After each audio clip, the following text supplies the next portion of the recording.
Hello दोस्तों, welcome back. दोस्तों हम लोग आ चुके हैं ऑपरेशन मैनेजमेंट की लास्ट यूनिट 5th के ऊपर। और अभी तक हम लोगों ने अपने लास्ट वीडियो लेक्चर्स के अंदर unit 1st, 2nd, 3rd, 4th उन सभी का रिवीजन कर लिया है। वीडियोस का लिंक आपको डिस्क्रिप्शन बॉक्स में मिल जाएगा, या फिर आप सभी लोग अपने इसी चैनल पर आपको प्लेलिस्ट मिल जाएगी ऑपरेशन मैनेजमेंट के नाम से, वहाँ से भी आप सभी लोग देख सकते हो जाकर के सारे वीडियोज़ को।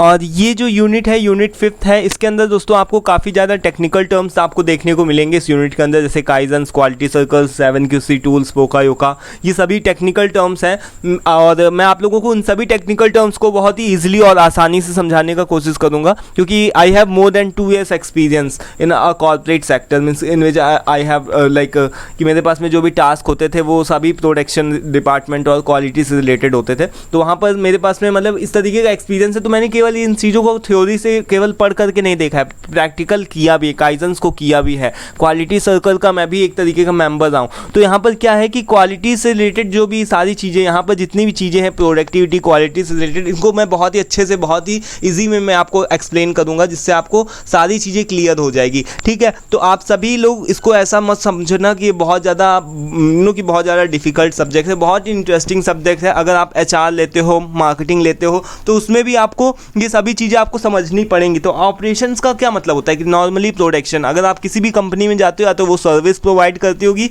या फिर प्रोडक्शन यानी कि गुड्स प्रोवाइड करती होगी। तो अगर वो कहीं पर भी जो कंपनी है, जिस भी कंपनी में आपका प्लेसमेंट होता है, अगर वो गुड्स प्रोवाइड कर रही है, प्रोडक्शन किसी भी चीज़ का हो रहा, तो वहाँ पर टेक्निकल टर्म्स इन सभी चीज़ों को पता होना ही चाहिए। तो ये जो यूनिट है, इसमें हम लोग क्वालिटी से रिलेटेड और प्रोडक्टिविटी से रिलेटेड बात करेंगे। और वीडियो को स्टार्ट करने से पहले एक और बात दोस्तों, मुझे बोलना नहीं चाहिए बट हाँ मैं बोलता हूँ कि इसको यहाँ पर मेरे पास में जितना भी मैं आपके सामने कंटेंट ले करके आता हूँ, जो भी आप ये सब देखते हो, तो इसको बनाने में काफ़ी ज़्यादा मेहनत लगती है। और अगर मैं इसको 2-4 घंटे रिकॉर्ड करने के बाद में इसको जब मैं वीडियो को अपलोड करता हूँ, तो दो 60-70-100 के अंदर व्यूज़ आते हैं, है ना। और उसमें से भी 1-2 लोग लाइक करते हैं, 2-3 लाइक्स आते हैं मेरे पास में, तो बहुत ज़्यादा डीमोटिवेट फील होता है। लगता है कि फिर कभी कदार कि कर ही क्या रहे हम। लेकिन फिर भी अपने मन को रखने के लिए फिर भी मैं वीडियो को बनाता हूँ। तो आपका भी एक तरीके से मैं आपको भी याद दिला देता हूँ कि आपकी भी रिस्पॉन्सिबिलिटी कि आप भी प्लीज़ एटलीस्ट इसको लाइक किया करो। अगर वीडियो पसंद आया करो तो थैंक यू, कुछ तो मैसेज डाल सकते ही हो नीचे कॉमेंट बॉक्स में लिख करके। तो एक तरीके का मोटिवेशन बना रहता है। और जितना अच्छा से अच्छा, यानी कि मैं भी अपनी तरफ से 100% दूंगा, है ना। तो यहाँ पर से क्या है कि केवल एक तरफ से बात नहीं बनती। तो अब आप भी थोड़ा सा एफर्ट लगाओ, आप भी कुछ लाइक कर ही सकते हो, इतना करने में कुछ नहीं जाता, और मेरी भी मेहनत, तो दोनों की बात बराबर है ना। तो चलो फिलहाल इन सभी बातों में ज़्यादा टाइम नहीं वेस्ट करते हैं। अभी ये बात बोलना ज़रूरी था, तो मैं लास्ट में हमेशा इस बात को बोलता हूँ, लेकिन स्टार्टिंग में इसको पहले ही बोल दिया। तो चलो फिलहाल हम लोग इस यूनिट के अंदर सबसे पहले जो क्वालिटी टर्म है, क्वालिटी को पढ़ते हैं कि क्वालिटी क्या होती है। क्वालिटी जो ये टर्म है दोस्तों, क्वालिटी से रिलेटेड जैसे कि यहाँ पर दो वर्ड्स आपको देखने को मिलेंगे यहाँ पर, प्रोडक्टिविटी एंड क्वालिटी। प्रोडक्टिविटी के बारे में हम लोग ऑलरेडी डिस्कस कर चुके हैं, फर्स्ट यूनिट के अंदर ही था। प्रोडक्टिविटी क्या होती है, प्रोडक्टिविटी को किस तरीके से बढ़ाया जाता है, इन सभी चीज़ों को हम लोग ऑलरेडी डिस्कस कर चुके हैं। तो इसमें इस यूनिट के अंदर जो मेन बात होने वाली है वो क्वालिटी के ऊपर बात होने वाली है। तो क्वालिटी से रिलेटेड इन सभी चीज़ों के जो भी टेक्निकल टर्म्स हैं, उन सभी चीज़ों को हम लोग देखेंगे। तो यहाँ पर देखो क्वालिटी का मतलब क्या होता है। जो क्वालिटी का सिंपल सा मतलब होता है दोस्तों, ये जो हम अपने डेली लाइफ में बहुत ज़्यादा यूज़ करते हैं। हम कभी कपड़े खरीदने जाते हैं, कोई मोबाइल खरीदने जाते हैं, तो हम क्वालिटी उसकी चेक करते हैं। और हर एक प्रोडक्ट के लिए, हर एक सर्विस के लिए क्वालिटी जो है अलग अलग वैरी करती है। जैसे मोबाइल के लिए उसकी ड्यूरेबिलिटी देखी जाती है, कितने साल मोबाइल चल रहा है, 2-4 साल चल रहा है कि नहीं, 10 साल, मतलब 2-4-5 साल चल रहा है मोबाइल की नहीं। अगर हम लैपटॉप लेके आते हैं तो उसमें भी यही सारी चीज़ों को देखते हैं, क्वालिटी चेक करते हैं। कपड़ा खरीदने जाते हैं तो हम देखते हैं कि कपड़े जो है उसमें जो भी कलर वगैरह है, ऐसा तो नहीं कि एक ही धुलाई में वो निकल जा रहा हो कपड़े का कलर। तो क्वालिटी का मतलब कि हर एक प्रोडक्ट की जो भी क्वालिटी होती है उसके अलग अलग फंक्शंस अपने, अगर जो भी कोई भी प्रोडक्ट होगा, कोई भी सर्विस होगी, अगर वो अपने फंक्शन सही तरीके से, अच्छे तरीके से काम करे, तो हम उसको क्या बोल सकते हैं कि वो क्वालिटी, उसके अंदर वो प्रोडक्ट क्वालिटेड प्रोडक्ट है, उसके अंदर क्वालिटी है, ये बोल सकते हैं। तो क्वालिटी का अगर हम सिंपल सा मतलब बोलें कि एक्सीलेंस या फिर सुपेरियरिटी, यानी कि 2 वर्ड्स अगर आप लिख दोगे कि किसी भी चीज़ की डिग्री ऑफ एक्सीलेंस, यानी कि अगर कोई भी चीज़ अच्छी है, अगर आपको अच्छा मिल रहा है या फिर सुपीरियरिटी मिल रही है ऑफ अ प्रोडक्ट और सर्विस, तो वो हम क्या बोलेंगे कि वो उसकी क्वालिटी बेस्ट है। और साथ में एक और भी चीज़ कि अगर कस्टमर का एक्सपेक्टेशन, यानी कि हमारा एक्सपेक्टेशन क्या होता है, जस्ट सपोज दैट कि अगर हम 20,000 का फ़ोन लेने जा रहे हैं तो हमारा एक्सपेक्टेशन क्या होगा कि ये फ़ोन 2-4 साल अच्छी तरीके से काम करे, बार बार हमको सर्विस सेंटर का दौड़ ना लगाना पड़े, और कोई भी चीज़ का हैंग वगैरह नहीं होना चाहिए, ढंग से फ़ोन चलना चाहिए अगर हम 20,000 की रेंज में फ़ोन ले रहे हैं। तो अगर वो सही उसी तरीके से, यानी कि हमारी एक्सपेक्टेशन क्या थी, यही सारी एक्सपेक्टेशन है कि फ़ोन सही से वर्क करे और 2-4 साल बढ़िया से हमको एकदम, यानी कि कोई चीज़ देखने के बार बार फ़ोन चेंज करने की जरूरत ना पड़े। तो हम यहाँ पर हमारी एक्सपेक्टेशन क्या है, यही है। और अगर ये जो प्रोडक्ट है, कोई भी सा भी हम फ़ोन खरीद करके लेके आते हैं, कोई सा भी हम स्मार्टफोन खरीद करके ले करके आते हैं, तो अगर ये सारी जो भी उसके अंदर फीचर्स हमको मिलते हैं 2-4 साल अगर वो सही से चलता है, तो हम उसको क्या बोलेंगे कि हाँ ये तो क्वालिटी से रिलेटेड, यानी इसका जो क्वालिटी है इस फ़ोन की वो बढ़िया है। तो यानी कि हमारी कस्टमर की एक्सपेक्टेशन क्या है, कस्टमर की अगर एक्सपेक्टेशन जो होती है और जो प्रोडक्ट जो भी बनाया जाता है उसमें अगर वो सारी चीज़ें उसमें मिल जाती है, यानी कि कस्टमर की एक्सपेक्टेशन को जो भी क्वालिटी होती है, जो भी प्रोडक्ट के फीचर्स होते हैं, अगर वो मैच करते हैं तो हम बोल सकते हैं कि हाँ ये क्वालिटी से रिलेटेड प्रोडक्ट है। तो अगर कस्टमर एक्सपेक्टेशन को प्रोडक्ट के फीचर्स या फिर सर्विस के फीचर्स अगर मैच करते हैं तो हम बोल सकते हैं कि हाँ ये क्वालिटेड प्रोडक्ट है। देन आगे क्या है कि हम इसकी क्वालिटी को बहुत सारी चीज़ों में डिफ़ाइन कर सकते हैं, जैसे कि यहाँ पर बताया गया है कि रिलायबिलिटी यानी कि उसमें विश्वसनीयता देखते हैं। जैसे कि हम कहीं पर भी जाते हैं, सपोज दैट कि अगर हम कहीं गवर्नमेंट की बैंक में जाएंगे, SBI वगैरह में है, तो हमको अगर अपना पैसा लगाना है, मान लो सपोज दैट कि अगर हमको कहीं अपना पैसा लगाना है, जैसे FD वगैरह हमने करवा दिया, तो हम एक भी बात नहीं सोचते, चलो ठीक है अगर हमारे पास में पैसे हैं तो हम एक अपनी FD करवा लेंगे, कोई इंश्योरेंस ले लेंगे। बट अगर हम कहीं ऐसी जगह पैसा लगाते हैं जो कि अननोन कंपनी हो, जैसे देखो पल्स हो गया, सहारा हो गए, सभी ले करके डूब गए हैं ना, तो ये क्या हो गया कि रिलायबिलिटी यानी कि कंपनी की क्या विश्वसनीयता है ना, तो उसको यानी कि जो रिलायबिलिटी होती है वो भी क्वालिटी के अंदर आती है। देन परफॉर्मेंस यानी काम किस तरीके से कर रहा है। ड्यूरेबिलिटी यानी कितने साल काम कर रहा है, ऐसा तो नहीं कि हम एक बार फ़ोन लेकर के आए तो वो पता चला 10-15 दिन चला, उसके बाद में फिर हमको सर्विस सेंटर जाना पड़ रहा।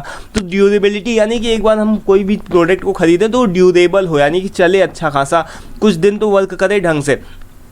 उसके बाद में सेफ्टी, उसमें सेफ्टी भी होनी चाहिए। अब ऐसा भी नहीं है, मान लो सपोज दैट कि हम कोई कुकर लेकर के आए, हम उसमें खाना बना रहे हो, फट गया, तो सेफ्टी से रिलेटेड इशू, ऐसा भी यानी प्रोडक्ट हमारा नहीं होना चाहिए जिससे हमको सेफ्टी से रिलेटेड हाल में पहुंच रहा है। तो सेफ्टी भी बहुत ज़्यादा मैटर करती है किसी भी प्रोडक्ट की। देन कस्टमर सेटिस्फेक्शन तो है। तो ये सभी जो भी आपके नाम बताए गए हैं, ये सभी चीज़ें जो भी है क्वालिटी को डिफाइन करते हैं। अब यहाँ पर एक छोटा सा रियल लाइफ एग्जाम्पल MI के फ़ोन्स का दिया गया है कि अगर वो ड्यूरेबल है, परफॉर्मेंस उसकी बढ़िया है, रिलायबल है, उसकी जो भी फंक्शंस है वो सही से काम करते हैं, उसमें सेफ्टी है फ़ोन को चलाने में, तो हम क्या बोलेंगे कि वो बढ़िया था, यानी कि उसकी क्वालिटी जो है प्रोडक्ट की वो बढ़िया है। अब देखो यहाँ पर कुछ एक टेक्निक्स दी गई हैं हमारे पास में। क्या है, टेक्निक्स हैं, बहुत सारी टेक्निक्स हैं दोस्तों। मैं आपको बहुत ही ईजी में बताऊंगा, बट आपको याद तो करना ही पड़ेगा। देखो यहाँ पर क्या है कि टेक्निक्स ऑफ क्वालिटी इम्प्रूवमेंट, यानी कि अगर देखो कि हमको अगर अपने प्रोडक्ट की क्वालिटी को इम्प्रूव करना है तो हम कौन कौन सी टेक्निक्स का यूज़ कर सकते हैं। इसके लिए बहुत ज़्यादा टेक्निक्स होती हैं, बहुत सारी टेक्निक्स होती हैं, जिसको अभी हम लोग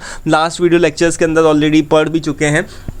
तो देखो हमारा क्या होता है, टोटल क्वालिटी मैनेजमेंट है ना। टोटल क्वालिटी मैनेजमेंट के बारे में हम लोगों ने पढ़ा था ना, TQM जिसको हम लोग बोलते हैं। तो ये क्या होता है दोस्तों, क्वालिटी के रिलेटेड, यानी क्वालिटी के ऊपर फोकस करता है। यानी ये एक ऐसी टेक्निक होती है जो कि क्वालिटी से रिलेटेड, कस्टमर सेटिस्फेक्शन और क्वालिटी से रिलेटेड चीज़ों के ऊपर फोकस करती है। देन हमारे पास में 6 सिग्मा, इसको भी हम लोग आगे पढ़ेंगे।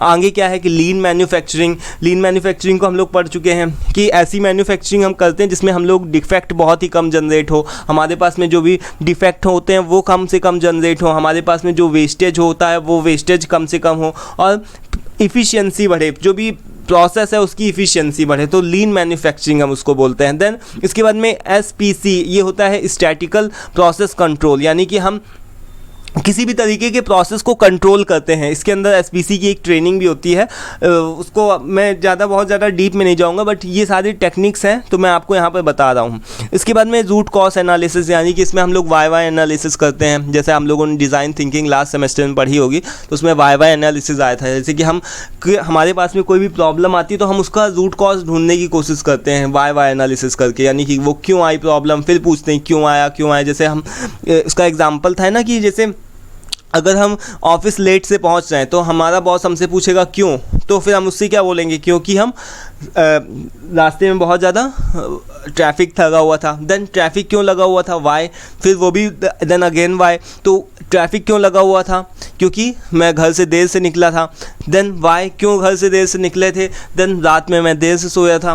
रात में देर से क्यों सोए थे, क्योंकि मैं थक गया था। कुछ इस करते हुए यहाँ पर मैं मतलब कि वाई करते करते हम रूट कॉज तक पहुँचते हैं। इस तरीके से ये बात होती है। देन कॉन्टीन्यूअस इंप्रूवमेंट, काइजेंस, जो काइजेंस होते हैं दोस्तों, कॉन्टीन्यूअस इंप्रूवमेंट होता है। हम कोई भी तरीके का प्रोसेस करते हैं, कुछ भी करते हैं, लाइक उसमें हम कॉन्टीन्यूअस इंप्रूवमेंट करते रहते हैं, चाहे वो अपनी पर्सनल लाइफ हो चाहे प्रोफेशनल लाइफ हो, तो हम उसमें काइजेंस वगैरह का बहुत ज़्यादा कॉन्टीन्यूअस इंप्रूवमेंट होता रहता है। जैसे हम अपने घर में भी देखो, घर में होता क्या है, काइजेंस हम छोटे छोटे करते रहते हैं, कॉन्टीन्यूअस इंप्रूवमेंट किया करते हैं। जैसे देखो हमारे पास में कुछ भी देखो अपने घर में, पहले जो जैसे आपको अपने घर को कंपेयर करो, आप अपने घर को कंपेयर करो 2 साल पहले और 2 साल अब, तो सारी चीज़ें सेम नहीं होंगी, कुछ ना कुछ इम्प्रूवमेंट हुआ होगा। मान लो कि मैं अपने घर का एग्जांपल लेता हूँ। पहले मुझे अपने घर का पानी जो नीचे मोटर थी तो उसको लेकर के चढ़ाना पड़ता था, रबड़ को लेकर के आओ फिर उसको चढ़ाओ। देन हम लोगों ने क्या काइजन किया, घर वालों ने क्या काइजन किया, क्योंकि वो जो एक रबड़ होती है उसको फिक्स कर दिया। अब हम लोग डायरेक्ट नीचे से क्या करते हैं, पाइप को जोड़ देते हैं, डायरेक्ट हमारे घर के ऊपर से पानी आ जाता है। वो भी क्या हो गया, एक तरीके कॉन्टीन्यूअस इंप्रूवमेंट। तो यानी कि कॉन्टीन्यूअस इंप्रूवमेंट, जैसे हम लोग क्या करते रहते हैं कि कुछ ना कुछ इंप्रूव किया करते हैं, जिससे हमारा काम आसानी से होता रहे, हमारा जो भी हमारी क्वालिटी इंप्रूव होती रहे और हमारा जो भी काम हो वो आसानी से चलता रहे। तो ये होता है कॉन्टीन्यूअस इंप्रूवमेंट। अभी हम लोग काइजेंस को बहुत ही डिटेल में पढ़ेंगे, बहुत ही इंपॉर्टेंट टॉपिक है काइजेंस। तो अब काइजेंस के बाद में देन हमारी नेक्स्ट टेक्निक्स आती हैं और भी हैं, जैसे पोका योका। पोका योका क्या होती है, एक तरीके का ऐसा टूल होता है, ऐसी टेक्निक यूज़ हम करते हैं कि हम कोई भी काम गलती से भी गलती नहीं होने देते। जैसे कि मान लो सपोज दैट कि बहुत सारे ऐसे हम प्रोडक्शन डिपार्टमेंट्स में ऐसे बहुत ज़्यादा मशीन्स यूज़ होती है। जैसे सपोज कि कोई भी अगर हम कोई काम कर रहे हैं तो अगर हम कोई भी डिफेक्ट अपने आप से, मान लो ह्यूमन तो एरर होती रहती है ना, हमारे से यानी कि इंसानों से तो गलतियाँ होती ही रहती है, बट वो मशीन ऐसी हम कुछ क्रिएट कर देते हैं कि मशीन गलती नहीं होने देती। मान लो कि अगर हम गलती डिफेक्ट कोई भी जनरेट कर भी रहे होते तो वो मशीन उस समय क्या करने लगती है, बहुत ज़्यादा आवाज़ करने लगती है, च्यों च्यों इस तरीके से आप देखते होगे ना, पौ पौ पौ करके या फिर कुछ भी इस तरीके से आवाज़ करने लगता है। तो वो भी क्या होता है, टी टी करना। तो ये सारी जो भी होते हैं पोका योका के जैसे एग्जाम्पल्स। जैसे एक एग्जाम्पल देता हूँ, जैसे हम लोग सभी लोग सिक्योरिटी गार्ड्स जो भी होते हैं, जब हम एयरपोर्ट में जाते हैं, मेट्रो स्टेशन में जाते हैं या मॉल वगैरह में जाओ, तो वहाँ पर क्या होता है, सिक्योरिटी गार्ड्स चेक करते हैं। वो फिजिकल अगर वो आपका मैनुअली चेक करेंगे, जेब वो हाथ रख करके देखेंगे तो वो थोड़ा सा ऑकवर्ड भी लगता है और उतना ज़्यादा अच्छा भी नहीं लगता है। तो चलो ठीक है, अगर मान लो कि उन्होंने एक बार चेक भी कर भी लिया, ठीक है, अगर उन्होंने अपनी तरफ से चेक कर भी लिया, तो भी क्या होता है कि कई बार बहुत ज़्यादा चांसेस होते हैं कि अगर कोई भी क्रिमिनल है या फिर कोई भी जैसे टेररिस्ट वगैरह होते हैं तो कोई भी कुछ भी ऐसे अंदर ले करके जा सकते हैं। तो एक उनके पास में मशीन होती है, देखा होगा आपने, टूल होता होगा कि एक तरीके से गोल गोल सा एक मशीन बनी होती है, जिससे वो क्या करते हैं कि इस तरीके से वो करते हैं तो वो टी टी बोलने लगती है। अगर मान लो कि अगर कुछ भी आपके पास में कुछ इस तरीके का होगा तो वो टी टी करके बोलने लगेगी, या फिर एक तरीके का बॉक्स होता है जिसके अंदर से आप जाते हो घुसते हो तो वो बोलने लगता है उस तरीके का, है ना। तो वो क्या होता है, एक तरीके का पोका योका ही होता है, यानी कि वो इस तरीके का टूल होता है कि अगर वो चेक करे, अगर उनसे गलती हो भी जाए तो वो ऐसी मशीन हम लोग क्रिएट करते हैं कि वो गलती से भी गलती नहीं होने जाता है, यानी कि एक प्रूफिंग डिवाइस होती है, वो उसको ही हम लोग बोलते हैं। देन हमारे पास में क्वालिटी सर्कल्स आता है। क्वालिटी सर्कल्स में क्या होता है कि हमारे पास में एक ग्रुप होता है 5 से 12 लोगों के बीच का, और ये लोग क्वालिटी को इम्प्रूवमेंट किया करते हैं जगह जगह पर, हर एक डिपार्टमेंट में जा कर के जहाँ पर भी क्वालिटी का इम्प्रूव किया जा सकता है तो उसको करने की कोशिश करते हैं। अभी इनके बारे में हम लोग डिटेल से डिस्कस करेंगे, बट यहाँ पर मैं केवल बता रहा हूँ। देन यहाँ पर देखो सप्लायर्स क्वालिटी मैनेजमेंट, ये भी एक तरीके का आपका टूल हो गया। देन इसके बाद में हमारे पास में बेंचमार्किंग में हम लोग क्या करते हैं, कंपनियों को आपस में कंपेयर करवाते हैं, देखते हैं कि कौन सी कंपनी बेस्ट कर रही कौन सी नहीं कर रही। जैसे 2 बच्चों को बेस्ट करवाने के लिए जैसे हम क्या करते हैं, एग्ज़ाम्स वगैरह में 2 बच्चों को अगर बेस्ट करवाते हैं ना, तो कैसे कर सकते हैं। जैसे मान लो जब भी हम एग्ज़ाम्स वगैरह लेते हैं स्कूल में कॉलेज में, और टीचर भी क्या करता है, 2 बच्चों की एक मार्क्स को कंपेयर करता है कि देखो तुमने इस तरीके से अच्छा किया, वो देखो कितना अच्छा कर रहा है, परफॉर्म कर रहा है। तो इससे क्या होगा कि जो भी स्टूडेंट्स होते हैं वो मार्क्स को उनको इस वजह से कंपेयर किया जाता है कि जो अच्छा नहीं कर रहा तो उसको भी मोटिवेशन मिलता है कि चलो ठीक है वो अच्छा कर रहा तो हमको भी अच्छा करना चाहिए, हमको भी मन लगा कर पढ़ना चाहिए। और वो क्या करता है कि जो अच्छा कर रहा होता है उसको भी मोटिवेशन मिलता है, वो भी सोचता है कि अच्छा हमने इस बार अच्छा किया तो नेक्स्ट टाइम हम और भी ज़्यादा अच्छा करेंगे, और भी ज़्यादा अच्छे मार्क्स को गेन करेंगे। तो ये भी एक तरीके से कंपनियों का हम आपस में कंपेरिजन करवाते हैं कि देखते हैं कंपनियों का आपस में कंपेरिजन करवाते हैं, देन उनको हम रैंकिंग प्रोवाइड करते हैं कि ये इसकी रैंकिंग है, ये इसकी रैंकिंग है। तो कंपनियां क्या करती हैं, अपने आप को और ज़्यादा बेस्ट, अपना आप का बेस्ट देने की कोशिश करती हैं। देन इसके बाद में हमारा एक PFMEA यानी कि process failure mode effect and analysis, इसका फुल फॉर्म होता है। इसमें अगर आप चाहो तो P लगा सकते हो, बट वो प्रोसेस हो गया, बट यहाँ पर failure mode and effect analysis, ये भी एक तरीके का, इसका भी एक ट्रेनिंग होती है दोस्तों।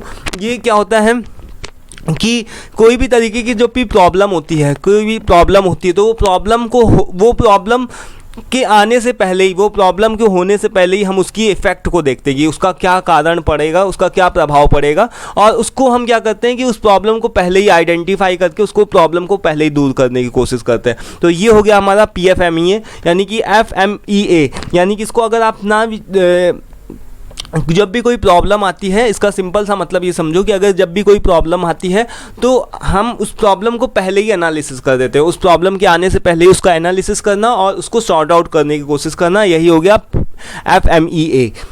ये मतलब हो गया। अगर आपको इतने सारे नहीं भी याद हो तो अगर आपको जितने भी याद हो जाते हैं, अगर उतने ही अगर आप लिख सकते हो तो उतने ही लिख देना, ठीक है। कोई ज़रूरी नहीं कि आपको यहाँ पर जितने सारे मैं बता रहा हूँ ये सभी आपके हैं, 20 हैं, करीब 20-21 है, तो उसमें से आपके जितने भी आपको याद हो सकें, बहुत ज़्यादा हैं, बट जितने भी आप याद कर सकते हो 4, 5, 6 उतने ही आप लिख सकते हो। जब भी कभी इस तरीके का क्वेश्चन आता है कि quality techniques of quality improvements बताओ कौन कौन सी टेक्निक्स है, तो उसमें आपको जितना लिख सकते हो उतना आप लिख देना, ठीक है। ज़रूरी नहीं है कि आप पूरा ही जितने यहाँ पर सारे पॉइंट्स लिखे हुए हैं सब कुछ लिखो। मे बी ये आपके लिए नए वर्ड्स होंगे तो इतना ज़्यादा डिफ़िकल्ट होगा याद करना, कम समय भी है, तो जितना आप कर सकते हो उतना।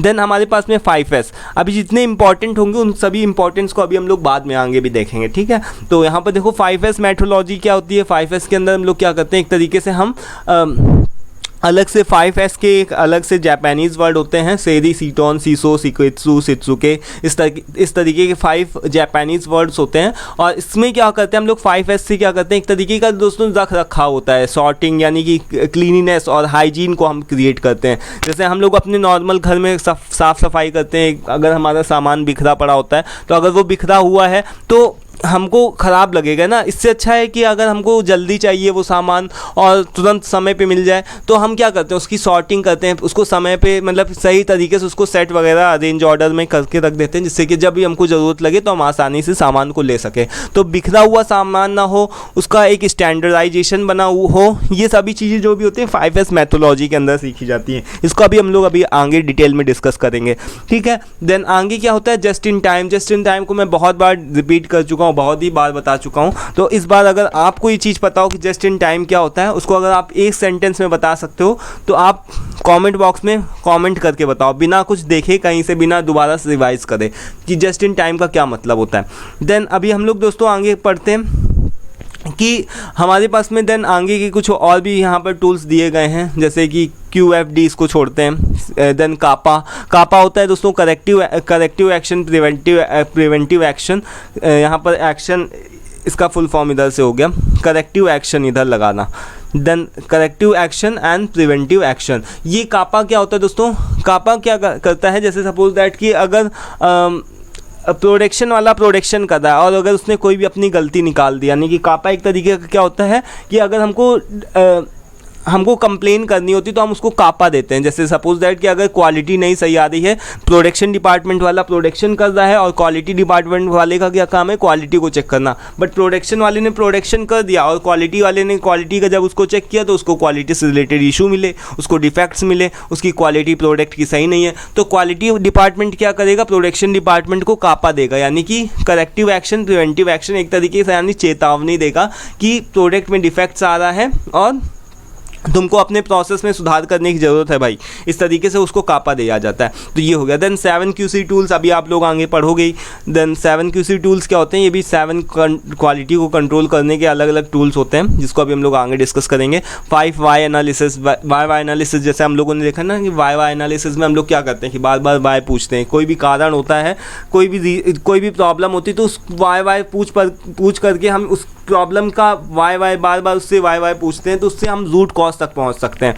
तो ये हो गया 5 वाई। देन क्वालिटी से रिलेटेड ऑडिट्स करवा सकते हैं हम प्रोडक्शन डिपार्टमेंट में, जहां प्रोडक्शन बन रहा होता है तो क्वालिटी डिपार्टमेंट क्या कर सकता है कि बार बार जा कर के ऑडिट वगैरह कर सकते हैं। ऑडिट का मतलब होता है कि इसको चेक करो, यानी कि एक तरीके से रिव्यू वगैरह लेते रहो, कि चेक करते रहो कि सही से प्रोसेस काम कर रहा है कि नहीं कर रहा है। ऐसा तो नहीं कि जो भी वर्कर्स हैं वो इस तरीके से पार्ट्स को निपटा रहे हैं, यानी कि उसमें कोई भी डिफेक्ट को फ्लो कर रहे हैं जानबूझ करके, इंटेंशनली अपना सही तरीके से अपना बेस्ट नहीं दे रहे हैं। तो ऑडिट्स करते रहो। क्वालिटी से रिलेटेड ऑडिट्स जो भी होते हैं क्वालिटी वाले होते हैं वो देखते रहते हैं, उनका काम ही होता है यही, उनका वो इसीलिए रिस्पॉन्सिबल होते हैं कि प्रोडक्ट की क्वालिटी बनी रहे। अगर क्वालिटी से रिलेटेड कोई भी इशू आएगा तो फिर उनको ही डांट पड़ेगी, क्वालिटी डिपार्टमेंट वालों को। तो उनका काम मेनली ये होता है कि प्रोडक्शन डिपार्टमेंट जहाँ प्रोडक्शन हो रहा है वहाँ से चेक करते रहना, सारे प्रोसेस को चेक करना, सभी चीज़ों का, वर्कर्स का परफॉर्मेंस को देखना कि सभी लोग सही तरीके से काम कर रहे हैं कि नहीं कर रहे हैं। तो ये होगा क्वालिटी से रिलेटेड ऑडिट्स। देन टीपीएम क्या होती है दोस्तों, टोटल क्वालिटी मेंटेनेंस। ये मेंटेनेंस डिपार्टमेंट वाले इसके लिए रिस्पॉन्सिबल होते हैं। अभी हम लोग टीपीएम के बारे में आगे डिस्कस करेंगे। और देन हमारे पास में नेक्स्ट इज क्वालिटी ट्रियोलॉजी, यानी कि जुरान्स एक तरीके के ये क्या थे दोस्तों, ये भी एक इंजीनियर थे, उनके एक ट्रियोलॉजी एक तरीके का उनका भी एक टेक्निक दिया गया है, जिसके 3 कंपोनेंट्स होते हैं, मेनली 3 कंपोनेंट होते हैं। अभी इनको भी आगे हम लोग डिस्कस करेंगे। देन पीडीसीए का क्या मतलब होता है, plan do check act. Plan do check act क्या मतलब होता है, लाइक कि कोई भी जब भी हम कोई भी तरीके का काम करते हैं तो हम क्या करते हैं, उसका प्लान बनाते हैं, देन उसको डू करते हैं, देन चेक करते रहते हैं, जो भी प्रोसेस हमने किया है उसको चेक करना, देन एक्ट करना। तो अभी पीडीसीए साइकिल के बारे में डिस्कस करेंगे। और उसके बाद में हम क्या करना है, हमको आईएसओ, यानी आईएसओ से रिलेटेड, जैसे कि जो भी ISO 9 जो भी यहाँ पर देखते हो ना कि बहुत सारे अलग अलग प्रोडक्ट्स में अलग अलग कंपनियाँ जो भी होती हैं ISO सर्टिफाइड होती हैं, तो उसको भी अभी हम लोग आगे डिस्कस करेंगे। सभी जितने भी यहाँ पर टूल्स बताए गए हैं, करीब 17 टूल्स हैं। ये सभी 17 टूल्स जो भी हैं, 17 है, आई थॉट यहाँ पर गलत नंबरिंग पड़ी हुई है, 6, 7, 13। हाँ, यहाँ पर से दोस्तों गलत नंबरिंग पड़ी, इसको हम लोग सही कर देते हैं। लास्ट में कितना था, 13 था, तो इसको हम लोग करते हैं यहाँ से 14 से।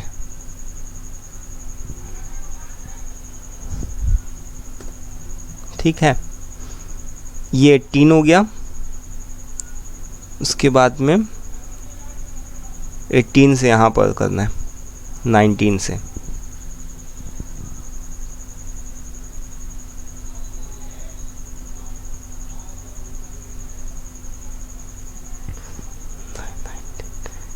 ठीक है, तो यहाँ पर टोटल दोस्तों 23 हो चुके हैं, 23 हैं यहाँ पर, है ना।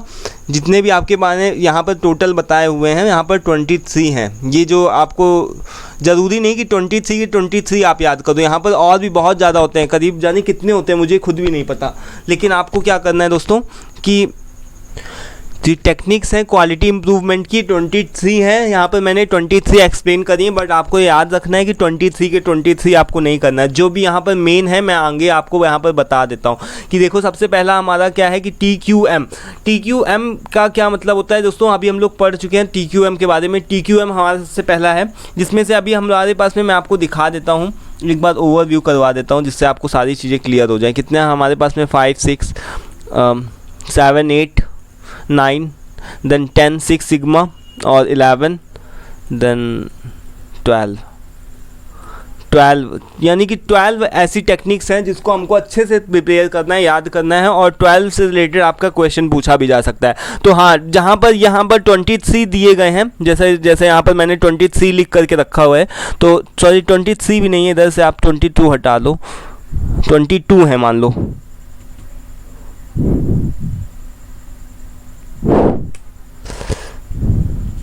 है ना, 22 है, यहाँ पर से 22 है, तो 22 में से आपको 12 अच्छे तरीके से याद करना है, 22 में से आपको 12 अच्छे से याद करना है, जिसमें आपका सबसे पहला क्या आता है, 22 में से जो 12 हैं वो आपके बहुत इंपॉर्टेंट हैं। तो 22 में जो सबसे पहला आपका इंपॉर्टेंट टूल आता है दैट इज़ की total quality management. Total quality management क्या होता है, जिसको हम लोग शॉर्ट में TQM बोलते हैं। ये क्या होता है दोस्तों, एक तरीके का मैनेजमेंट अप्रोच होता है जो कि किसके ऊपर फोकस करता है, क्वालिटी के ऊपर फोकस करता है। टोटल क्वालिटी मैनेजमेंट किसके ऊपर फोकस करता है, मेनली क्वालिटी को इंप्रूव करने के ऊपर, यानी कि कॉन्टिन्यूअस इंप्रूवमेंट किसके ऊपर किया जाता है, कस्टमर सेटिस्फेक्शन बना रहे और क्वालिटी से रिलेटेड कोई भी इशू ना हो, इसलिए ये किया जाता है। तो इसका फुल फॉर्म ये आप जानते हो कि टोटल क्वालिटी मैनेजमेंट होता है, जिसका एक तरीके की अप्रोच होती है, focuses on achieving high level of quality, यानी कि इसका जो मेनली फोकस होता है वो यही होता है कि हाई लेवल की क्वालिटी हो, प्रोडक्ट की कॉस्ट कम हो लेकिन क्वालिटी अच्छी हो, इस चीज़ के ऊपर फोकस किया जाता है। Then it involves the active participation of all the employee, यानी कि इसके लिए सभी एम्प्लॉयज़ जिम्मेदार होते हैं। ऐसा नहीं कि केवल क्वालिटी डिपार्टमेंट ही जिम्मेदार होगा, इसके लिए सभी एम्प्लॉयज़ को रिस्पॉन्सिबल किया जाता है, सभी एम्प्लॉयज़ रिस्पॉन्सिबल होते हैं कि सभी लोगों को एक क्वालिटी मेंटेन करके रखना होता है। जो टोटल है, टोटल का मतलब ही होता है कि सभी लोग, यानी कि टोटल का मतलब ही होता है कि सभी एम्प्लॉयज़ रिस्पॉन्सिबल हैं, और क्वालिटी का मतलब आप जानते ही हो, और मैनेजमेंट का मतलब आप समझ लो कि जो भी मैनेजमेंट से रिलेटेड जो भी टास्क है, जो इस भी तरीके से जो भी मैनेजमेंट असाइन करता है उसी को बोलते हैं। तो यहाँ पर एक छोटा सा रियल लाइफ एग्जांपल दिया गया है कि TQM जैसे रेस्टोरेंट के टर्म्स में देखा जाए तो रेस्टोरेंट में क्या होता है कि हर एक स्टेज उसकी एक अपनी अलग से टोटल क्वालिटी मैनेजमेंट के लिए रिस्पॉन्सिबल होती है। जैसे कि देखा जाए तो सही तरीके से जो फ्रेश हो फूड जो होना चाहिए, हमारी एक्सपेक्टेशन क्या होती है, जो फूड होना चाहिए वो एकदम फ्रेश होना चाहिए। यहाँ पर लिखा हो कि फ्रेश इंग्रेडिएंट्स यूज़ किए जाएं, यानी कि जो भी फूड वगैरह हमारा बन के तैयार हो वो सही तरीके से तैयार हो, है ना। और यानी फीडबैक, कस्टमर का फीडबैक भी लेना कस्टमर से कि किस तरीके से और कहाँ इंप्रूवमेंट किया जा सकता है, जिससे कि आगे के मेक डिसीजंस यानी डिसीजंस लिए जा सकें। और क्या हो सकता है कि हमारा जो डिलीशियस फूड होनी चाहिए, सर्विस बढ़िया सी होनी चाहिए, बढ़िया अच्छा खासा बैठने का अच्छी सीटिंग अरेंजमेंट हो, एसी लगा हो, है ना, और वेलकम अच्छा सा हो, देन पेमेंट भी बहुत ज़्यादा ना हो। तो ये सभी चीज़ें क्या होती हैं दोस्तों, ये सभी चीज़ें क्वालिटी से रिलेटेड। एक छोटा सा आप अपने तरफ से भी एग्जांपल कोट कर सकते हो। ये तो मैंने रेस्टोरेंट के टर्म्स में किया, आप कोई सा भी और भी अपना फ़ोन का कर देना, लैपटॉप का कर देना, इस तरीके से आप और अच्छे तरीके से बता सकते हो। जितने ज़्यादा एग्जाम्पल्स दोगे उतना ही ज़्यादा आपको लिए अच्छा रहेगा। देन इसके बाद में advantages of total quality management, इसके क्या क्या एडवांटेज है, इससे हमारा क्या होता है, कस्टमर सेटिस्फेक्शन बना रहता है और क्वालिटी और इफ़िशियंसी बनी रहती है। इसके बाद में हमारा यहाँ पर क्या है कि कस्टमर जो हमारा होता है वो जो हमारा एम्प्लॉय होता है उसको भी इंगेजमेंट मिलता है। इसके लिए केवल इसमें ये नहीं कि क्वालिटी डिपार्टमेंट ही जिम्मेदार है, क्वालिटी को मेंटेन करने के लिए सभी लोग रिस्पॉन्सिबल होते हैं। जो एक एम्प्लॉय भी है, छोटा सा एम्प्लॉय भी है, वो उसके अंदर भी इस तरीके की फीलिंग आती है कि नहीं मुझे भी क्वालिटी के साथ में काम करना है। ऐसा नहीं कि मुझे बस केवल पार्ट बनाना है, प्रोडक्ट को तैयार करना है, ऐसा नहीं कि मुझे भी उसको वो भी ये सोच के साथ में काम करता है कि नहीं प्रोडक्ट मैं बना रहा हूँ, पार्ट को बना रहा हूँ, तो मुझे उसके अंदर क्वालिटी को देखना पड़ेगा, क्वालिटी के साथ में कंपेयर नहीं कर सकता। देन इसके बाद में यहाँ पर क्या है कि स्ट्रॉन्गर ऑर्गेनाइजेशन कल्चर, यानी कि इससे हमारा जो कल्चर होता है एक अच्छा खासा कोलैबोरेशन होता है, यानी एक अच्छा खासा प्रोडक्शन डिपार्टमेंट और क्वालिटी डिपार्टमेंट दोनों ही डिपार्टमेंट्स क्या करते हैं, एक अच्छी तरीके से उनके बीच में अच्छा रिलेशनशिप बिल्ड होता है। ये आप बोल सकते हो, एक स्ट्रॉन्ग रिलेशनशिप बिल्ड होता है, क्योंकि अगर हम क्वालिटी के साथ में प्रोडक्ट्स को बनाएंगे, क्वालिटी जनरेट करके बनाएंगे, क्वालिटी अच्छी होगी हमारे प्रोडक्ट की, हमारी सर्विस की, तो ओवरऑल ऑर्गेनाइजेशन का ही ग्रोथ होगा।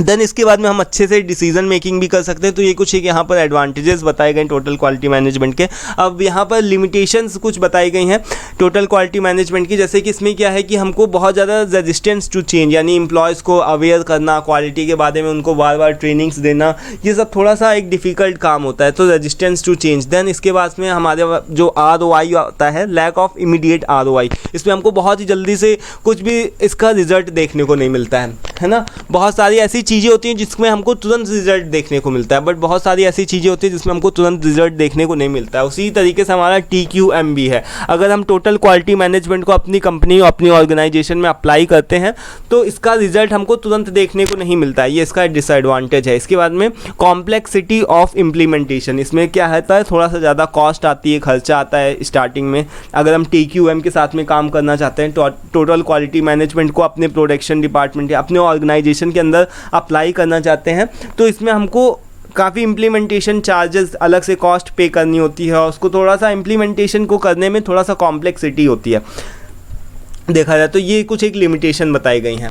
अब दोस्तों यहाँ पर आपके फाइनली सेकंड नंबर पे आता है कि डीमिंग के 14 प्रिंसिपल्स। ये अभी आपसे क्वेश्चन पूछा जा सकता है, तो सिंपल सा आप समझो कि जो डिमिंग थे उनके बारे में आप उनको नहीं बताने कि ये इंजीनियर थे, ये सब आपको नहीं बताना। जो डिमिंग थे, हाँ आप मोस्टली एक इंजीनियर थे, और साथ में इन्होंने क्या किया था, काफ़ी ज़्यादा एक 14 तरीके के प्रिंसिपल्स को दिए थे जिससे आप अपनी क्वालिटी को इम्प्रूव कर सकते हो। जिसमें आपका सबसे पहला यहाँ पर 14 प्रिंसिपल्स में से क्या है कि इम्प्रूवमेंट, यानी कि have a clear purpose for improvement, यानी एक इम्प्रूवमेंट के लिए आपके पास में एक क्लियर पर्पस होना चाहिए कि आपको पता होना चाहिए आपको कहाँ इम्प्रूवमेंट करना है। जहाँ पर भी आपको दिखना, जैसे मैंने अभी थोड़ी देर पहले अपना पानी की टंकी वाला एग्जांपल दिया था ना, तो हमको पता था कि यहाँ पर कि अगर मैं इस जगह इंप्रूवमेंट करूँगा, अगर मैं रबड़ को नीचे से, यानी कि एक रबड़ को मैं ऊपर से नीचे से लेकर के ऊपर लेकर के आता हूँ, अगर मैं उसको एक जगह फिक्स ही कर दूँ तो उससे हमारा क्या होगा, जो पाइप होगा अगर मैं उसको फिक्स करवा दूं तो उससे क्या होगा, उससे हमारा ओवरऑल बेनिफिट होगा। हमको बार बार रबड़ को, यानी जो पाइप हो रहा है उसको बार बार मूव नहीं करना पड़ेगा। तो यानी कि इम्प्रूवमेंट का क्या मतलब हुआ कि हमको पता होना चाहिए कि हैव अ क्लियर पर्पस, एक हमारा क्लियर पर्पस होना चाहिए कि हमको इम्प्रूवमेंट कहाँ करना है।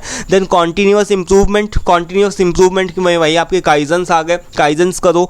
देन इसके बाद में फोकस ऑन प्रिवेंटिंग डिफेक्ट्स, यानी कि डिफेक्ट्स को प्रिवेंट करने की कोशिश करो कि ऐसा नहीं होना चाहिए कि अगर डिफेक्ट आ गया तो चलो ठीक उसको आगे बढ़ा दो, ऐसा नहीं है। अगर जहाँ पर भी डिफेक्ट आया है, जहाँ पर भी आपको लग रहा है कि ये पार्ट जो है इसमें अंदर कोई ना कोई क्वालिटी से रिलेटेड इशू है, तो उसको या तो स्क्रैप करो या फिर उसके ऊपर रिवर्क करो। ये चीज़ आपका फोकस होना चाहिए। देन इसके बाद में हमारा 4th नंबर पे क्या है कि क्वालिटी और रिलायबिलिटी के ऊपर फोकस किया जाना चाहिए। अपने जो भी select suppliers who prioritise quality and reliability, उन सप्लायर्स, यानी आपके पास में जो सप्लायर्स आपके अच्छे होने चाहिए, आपके साथ में सप्लायर्स के साथ में जो आपका रिलेशनशिप होना चाहिए वो बढ़िया सप्लायर्स होना चाहिए। ऐसा नहीं है कि आपके जो वेंडर्स हैं, जो सप्लायर्स हैं, वही डिफेक्टिव पार्ट्स दे रहे हैं, तो अब आप प्रोडक्शन करोगे तो आपको बहुत ज़्यादा डिफेक्ट को चेक करना पड़ेगा, या मे बी आपकी कहीं ना कहीं क्वालिटी के साथ समझौता कर रहे हो। तो आपके मेक श्योर कि आपकी जो वेंडर्स हैं, जो आपके सप्लायर्स हैं, वो सही हो, वो सही प्रोडक्ट आपको दें, वो रॉ मटेरियल जो भी है वो आपको सही प्रोवाइड करें। Then waste should be removed, जो भी वेस्टेज होते हैं, यहाँ पर हमारे टोटल 7 टाइप ऑफ वेस्टेज बताए जाते हैं, 7 टाइप्स ऑफ वेस्टेज बताए जाते हैं, टिम्बुड करके होता है। तो उन सभी चीज़ों को, सभी वेस्टेज को क्या करना चाहिए, रिमूव करना चाहिए। देन आगे हमारा क्या आता है कि इनकरेज वर्कर्स, जो भी हमारे एम्प्लॉयज़ होते हैं, वर्कर्स होते हैं, उनका हमको प्रॉपर एक ट्रेनिंग प्रोवाइड करना चाहिए कि क्वालिटी से रिलेटेड, कि हमको उनको क्वालिटी से रिलेटेड ट्रेनिंग देनी चाहिए। Then barriers should be removed, यानी कि हमारे पास में जो भी बैरियर्स होते हैं, जो भी हमारे पास में रुकावटें होती हैं प्रोडक्शन को करने में और क्वालिटी को मेंटेन करने में, उन सभी बैरियर्स को, उन सभी रुकावटों को रिमूव करने की कोशिश करनी चाहिए। देन इनकरेज सेल्फ इम्प्रूवमेंट, यानी कि सेल्फ इम्प्रूवमेंट का क्या मतलब हुआ कि हमको अंदर से भी मोटिवेट होना पड़ेगा। एक वर्कर है, केवल उसको डर के काम नहीं करना चाहिए, यानी कि वो केवल अगर डर करके काम कर रहा है, वो डर के पीछे केवल क्वालिटी को इम्प्रूव कर रहा है, तो उससे काम नहीं बनेगा। भाई आपके अंदर सेल्फ मोटिवेशन होना चाहिए, सेल्फ इम्प्रूवमेंट होना चाहिए कि नहीं, हाँ मुझे अपना काम करना है, पूरी ईमानदारी के साथ में करना है। तो वो कब आएगा, जब आप वर्कर्स को ट्रेनिंग प्रोवाइड करोगे, वर्कर्स को ट्रेनिंग करोगे, दोगे, उनको इनकरेज करोगे, तो उनके पास में सेल्फ इम्प्रूवमेंट आएगा। और जब उनके अंदर से मोटिवेशन जगह कि नहीं मुझे अपना काम ईमानदारी से करना है, तो वो अपना काम अच्छे से ईमानदारी से करेंगे। देन इसके बाद में हमको क्या बताया गया कि provide on the job training, यानी कि हमको जो भी ऑन द जॉब ट्रेनिंग्स वगैरह होता है, यही चीज़ वही आगे बताया गया है कि ट्रेनिंग्स वगैरह देते रहो, अपने एम्प्लॉयज़ को इनकरेज करो, उनको मोटिवेट करो, उनको ट्रेनिंग्स दो। देन इसके बाद में promote education and self improvement, यानी कि ये सबसे बड़ा पॉइंट होता है कि एजुकेशन को और साथ ही साथ में सेल्फ इम्प्रूवमेंट को एम्प्लॉयज़ के अंदर क्या करना, विकसित करना, कि एम्प्लॉयज़ को जो भी आपको ट्रेनिंग देना है उनको इम्प्रूवमेंट के लिए बताना है, उनको क्वालिटी से रिलेटेड इशू देने हैं, क्वालिटी से रिलेटेड ट्रेनिंग्स देनी है।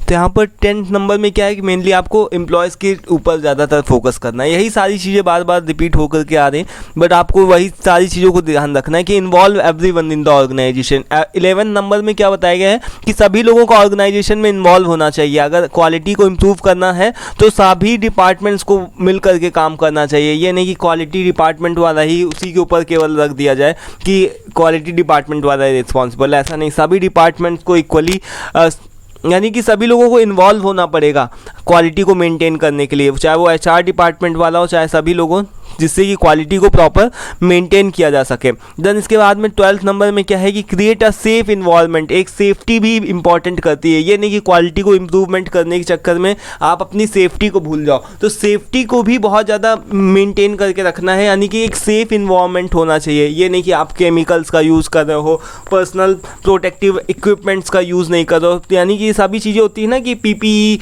आप लोगों ने पढ़ा होगा, पर्सनल प्रोटेक्टिव इक्विपमेंट्स वगैरह एचआरएम के अंदर। तो इसमें सभी चीज़ें क्या होती हैं कि एक एम्प्लॉय के सेफ इन्वायरमेंट के लिए बहुत ज़्यादा मतलब हेल्पफुल होती है। अगर एम्प्लॉय सेफ्टी से काम करेगा, अगर उसके वो सही तरीके से काम करेगा, सेफ्टी से रिलेटेड अगर वो काम करेगा, सेफ्टी से काम करेगा। अगर मान लो सपोज दैट कि मैं किसी भी ऑर्गेनाइजेशन का एम्प्लॉय हूँ, तो अगर सेफ्टी नहीं हो उस ऑर्गेनाइजेशन में, तो मेरे मन में क्या आएगा कि भाई यहाँ तो कोई सेफ्टी से रिलेटेड है नहीं, कि चाहे अपना जान पर बना है लेकिन इनके लिए काम करना है, तो मेरे अंदर यहाँ पर से डीमोटिवेशन वाला फील आ रहा है। बट अगर वहीं पर अगर सेफ इन्वायरमेंट होगा, अच्छा हेल्दी क्लीन बढ़िया अच्छे से सभी चीज़ साफ़ सुथरी होंगी, तो वहाँ पर क्या होगा, हेल्दी इन्वायरमेंट होगा, तो मुझे भी काम करने में मज़ा आएगा। और जब मैं काम करूँगा वहाँ पर, तो मैं जाहिर सी बात है कि क्वालिटी का ज़रूर से विशेष ध्यान रखूंगा। तो यहाँ पर क्या है कि सेफ इन्वायरमेंट यानी सेफ्टी जरूर मैटर करती है, बहुत ज़्यादा मैटर करती है। Where employee can voice concerns, यानी कि यहाँ पर से सेफ्टी से रिलेटेड भी चीज़ों का होना चाहिए। देन 13 नंबर में क्या है कि build a culture of quality, यानी क्वालिटी के कल्चर को देखो कि क्वालिटी के कल्चर को बिल्ड करना चाहिए हमको। जगह जगह पर पोस्टर्स लगाओ, बैनर्स लगाओ, स्लोगन्स केवल नहीं लिखना है कि केवल ये नहीं कि केवल आपने क्या लिख दिया यहाँ पर कि जैसे जगह जगह पोस्टर्स लगा दिया आपने, quality first, safety first, quality must, safety first, quality must, इस तरीके से आपने क्वालिटी से रिलेटेड पोस्टर्स को लगा दिया, बैनर्स को लगा दिया। कंपनी के अंदर चारों तरफ केवल पेंटिंग करवा रहे हो क्वालिटी से रिलेटेड, नहीं, ऐसा बिल्कुल मतलब ऐसा करना है, ठीक है, इससे भी थोड़ा बहुत फ़र्क पड़ता है, बट आपके अंदर से भी, यानी कि ट्रेनिंग और डेवलपमेंट के ऊपर ज़्यादातर फोकस होना चाहिए। ट्रेनिंग को ज़्यादा एम्प्लॉयज़ को देना चाहिए, यानी कि एक तरीके का केवल वो स्लोगन्स के फॉर्म में ही ना लिखा हो, केवल ऐसा ना हो कि स्लोगन्स ही लिखे हो, उसमें केवल टारगेट फिक्स कर दिया आपको ये करना है, या फिर केवल स्लोगन्स लिख दिए जगह जगह पर, इस तरीके से पोस्टर्स लगा दिए सेफ्टी से क्वालिटी से रिलेटेड, कि उसका एक तरीके का फंडामेंटल वैल्यू बनाओ। यानी सभी लोगों अगर काम करे तो उनको ये चीज़ पता होनी चाहिए कि मुझे काम कैसे करना है। ये नहीं कि अगर वो कोई भी काम कर रहे तो उसमें क्वालिटी नज़र ही नहीं आ रही, तो क्वालिटी के साथ में काम करें। भाई अगर हम खाना बनाते हैं तो खाना बनाने का ये थोड़ी नहीं मतलब है कि हमने किसी भी तरीके से बस खाना बना लिया। खाना बनाने का सिंपल सा मतलब है कि अगर हम बना दें तो उसको खाने लायक भी हो, वो खाया भी जा सके। तो वही चीज़ मतलब केवल ऐसा नहीं कि केवल उसको हम किचन में जगह जगह खूब अच्छा सा किचन हो, उसमें जगह जगह अच्छे सारे जो भी पकवान होते हैं उनके 2-4-10 फ़ोटो लगा दिए, बढ़िया सा टाइल्स लगवा दिया, ऐसा बिल्कुल भी नहीं है। अगर आपको खाना बनाना आता है और खाने लायक बनाना आता है तो फिर वो ज़्यादा मैटर करता है, इंस्टेड ऑफ की स्लोगन्स और बैनर्स लगाने के बजाय। तो यही यहाँ पर 13 नंबर पे 13 नंबर प्रिंसिपल यही चीज़ बोल रहा है कि स्लोगन्स और टारगेट्स को फिक्स करने की बजाय उसको आप फंडामेंटल वैल्यू बनाइए क्वालिटी की। देन 14 नंबर पे क्या बताएगा कि top management committed should be on enhancing the quality. जो टॉप मैनेजमेंट होता है, टॉप मैनेजमेंट का बहुत ज़्यादा फोकस होना चाहिए क्वालिटी के मैनेजमेंट के ऊपर, क्योंकि अगर जो टॉप मैनेजमेंट है अगर वो नहीं इसके ऊपर ज़्यादा फोकस करेगा क्वालिटी के ऊपर, तो भाई क्वालिटी अच्छी नहीं होगी अगर प्रोडक्ट की, अगर आपके सर्विस की, तो भाई आपका सामान बिकेगा नहीं, और अगर सामान नहीं बिकेगा, कस्टमर नहीं खरीदेगा अगर आपका माल, तो आपकी ऑर्गेनाइजेशन चल नहीं पाएगी, सारा काम ठप पड़ जाएगा। तो जो कुछ भी है वो आपका क्वालिटी के ऊपर और जो कस्टमर डिमांड है कस्टमर के ऊपर डिपेंड करता है। यानी कस्टमर का सेटिस्फेक्शन और क्वालिटी दो चीज़ें ऐसी होती हैं जो कि पूरे ऑर्गेनाइजेशन को चलाती हैं, एक अच्छा भी बना सकती हैं और बुरा भी। तो यही चीज़ है डीमिंग्स के 14 प्रिंसिपल्स के, यही चीज़ बताई गई। इसमें से आप 14 प्रिंसिपल को किसी भी तरीके से अपने तरीके से याद कर लो, तैयार कर लो, ठीक है। बहुत ज़्यादा कोई कठिन नहीं है, बट हाँ इसको आप थोड़ा सा अपनी तरफ से देख लेना। ज़रूरी नहीं कि बहुत इंपॉर्टेंट भी नहीं है और बहुत ज़्यादा कि इसको हम ये भी नहीं बोल सकते कि बहुत इंपॉर्टेंट है, बट हाँ थोड़ा बहुत है तो उसको कर लेना अपने हिसाब से। इसके बाद में थर्ड नंबर पे हमारा आता है कि PDCA plan do check act. ये भी दोस्तों क्या है कि ये भी एक तरीके का कॉन्टीन्यूअस इम्प्रूवमेंट।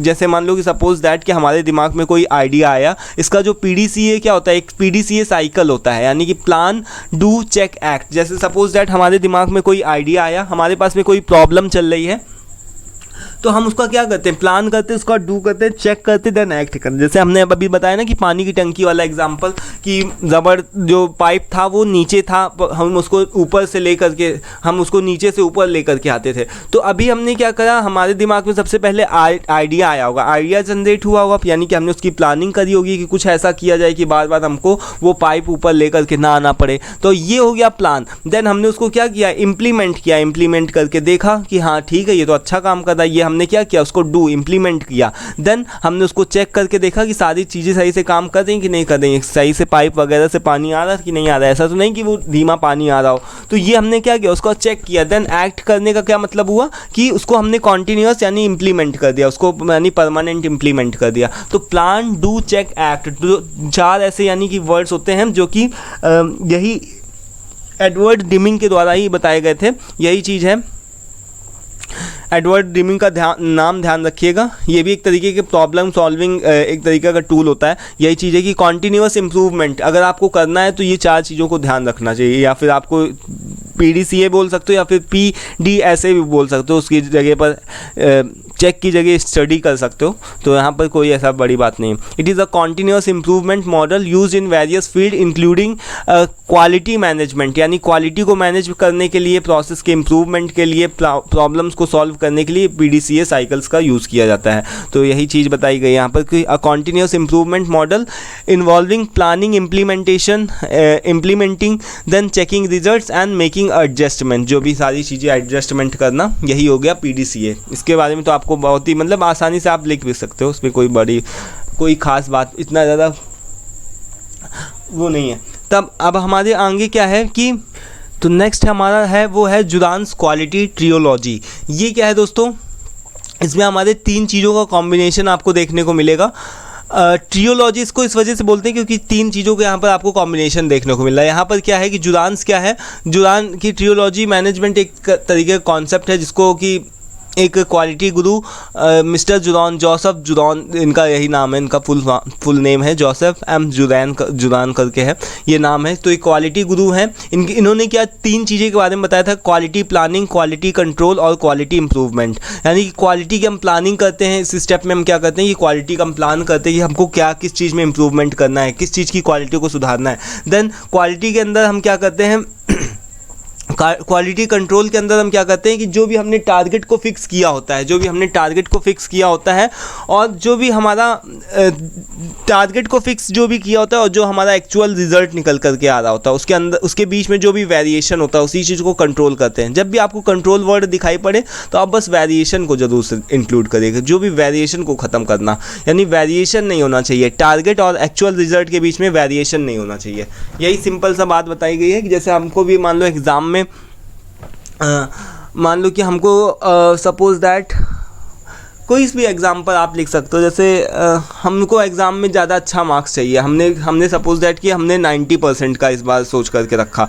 अब 90% नहीं आए तो 80% आए, तो वो 80% आए तो 10% का गैप क्यों हो गया, 80 से 90 के बीच का क्यों गैप हो गया। तो इस चीज़ का ये वेरिएशन आया। अब इस वेरिएशन को ख़त्म करने के लिए जो भी चीज़ें, जो भी टेक्निक्स वगैरह करी जाती हैं, इस्तेमाल करी जाती है, उसी को हम क्वालिटी कंट्रोल कहते हैं। और क्वालिटी इंप्रूवमेंट का वही मतलब हो गया कि क्वालिटी को इम्प्रूवमेंट यानी कि लगातार आपको इम्प्रूवमेंट के प्रोसेस करते रहना है, कि जैसे काइजन्स वगैरह है ना, तो वही चीज़ हो गया। इसमें कोई सेम चीज़ है।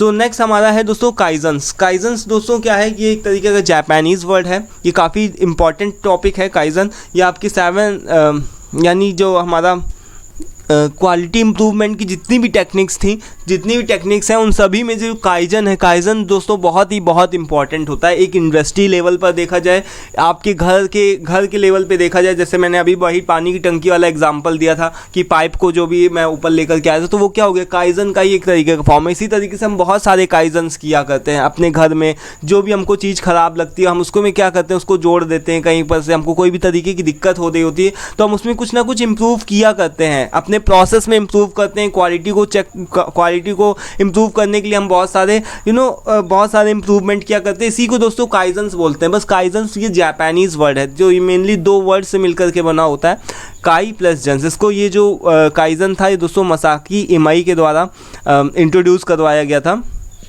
इसको अगर इनका नाम ना भी याद हो तो आप ना लिखना, इसमें कोई बहुत ज़्यादा खास इनकी बात नहीं है कि ये एक मसाकी मई के द्वारा इन्होंने ये इंट्रोड्यूस करवाया था, जिसके अंदर जो काइजन जो है वो 2 वर्ड्स का कॉम्बिनेशन है, जिसमें एक सबसे पहला आता है काई का क्या मतलब होता है चेंज, और जन का क्या मतलब होता है फॉर बेटरमेंट, यानी कि चेंज फॉर बेटरमेंट। अगर हम इसका दोनों एक साथ में अगर हम ट्रांसलेट करें तो यहाँ पर चेंज फॉर बेटरमेंट, यानी कि हम अगर जब भी कुछ ऐसा चेंज करते हैं अपनी कंपनी में, अपने प्रोसेस में, अपने प्रोडक्ट में, जो कि चेंज होता है बट वो बेटरमेंट के लिए होता है। जैसे हम अपना पाइप नीचे से ऊपर लेकर के उसको हमने क्यों फिक्स किया, उसमें हमने चेंज करा है ना, तो चेंज हमने किया, पाइप को अपने फिक्स कर दिया, तो वो एक बेटरमेंट के लिए, इससे हमको ही सुविधा हुई, यानी कॉन्टीन्यूअस इंप्रूवमेंट कर दें। तो इसके 2 वर्ड आप ध्यान रखिएगा। काइजन का सिंपल सा मतलब होता है चेंज फॉर बेटरमेंट और कॉन्टीन्यूअस इंप्रूवमेंट। ये 2 आप वर्ड इसको अलग अलग कर दीजिएगा कि ये बता दीजिएगा कि जापानीज़ वर्ड है काई एंड जन। ठीक है, काई का मतलब होता है चेंज और जन का मतलब होता है फॉर बेटरमेंट। तो काइजन का क्या मतलब हो गया, चेंज फॉर बेटरमेंट। और जो कंपनियां होती हैं दोस्तों काइजन्स करने के लिए आपको अवार्ड्स भी देती हैं, अलग अलग तरीके के पैसे भी देती हैं। जब मैं इंडस्ट्री में था और जब मैं प्रोडक्शन डिपार्टमेंट में था, तो वहाँ पर कोई भी तरीके का जब मैं कोई भी इम्प्रूवमेंट करो, छोटा से छोटा करो, कोई डज नॉट मैटर कि आप बहुत कुछ बड़ा कर रहे हो, उसमें बहुत ज़्यादा कॉस्ट लग रही है, एकदम छोटा से छोटा कर दो। जस्ट सपोज दैट कि हमने एक छोटा सा वहाँ पर जहाँ पर मैं काम करता था, तो वहाँ पर क्या था, एक सेफ्टी से रिलेटेड इशू था। वहाँ पर क्या था कि जो वायर होता है, वायर्स जो थे वो खुले पड़े थे, तो हमने क्या किया था, उसके ऊपर एक प्लास्टिक का रैपर, जैसे ऐसे प्लास्टिक का रैपर इस तरीके से नहीं होता, उसको चढ़ा दिया था। तो वही क्या हो गया, एक छोटा सा हमने इम्प्रूवमेंट किया, उसमें कोई बहुत ज़्यादा खर्चा नहीं आया, कुछ भी नहीं लगा, बस प्लास्टिक का हम रैपर कहीं से ढूंढ करके लेकर आया और उसके ऊपर रैप कर दिया, दैट्स इट। तो उसके लिए जो कंपनियाँ होती हैं वो अलग से पे करती हैं, चार्ज करती हैं, अवार्ड देती हैं। तो उसके लिए मुझे 500 रुपये मिले थे वहाँ पर से। इसी तरीके से मैंने, ये तो एक छोटा सा एग्जांपल बता दूँ, जब मेरी आप पेमेंट स्लिप देखोगे तो ये छोटे छोटे जो भी इम्प्रूवमेंट करके जाने कितना लोग अलग से जो एक तरीके का आप बोल सकते हो कि अवार्ड के ही फॉर्म में उनको यानी मोटिवेट करने के लिए कि आप काइजन्स करते रहो और इम्प्रूवमेंट, लगातार इम्प्रूवमेंट करते रहो। तो ये आपके दिमाग के ऊपर होता है कि आपको जहाँ पर भी आपको दिक्कत दिख रही है, कि कहीं से भी आपको दिक्कत दिख रही है। एक स्टैंड था तो उसके ऊपर मुझे बार बार क्या करना पड़ता था कि झुक करके पार्ट उठाना पड़ता था। झुकने में क्या होता था, बार बार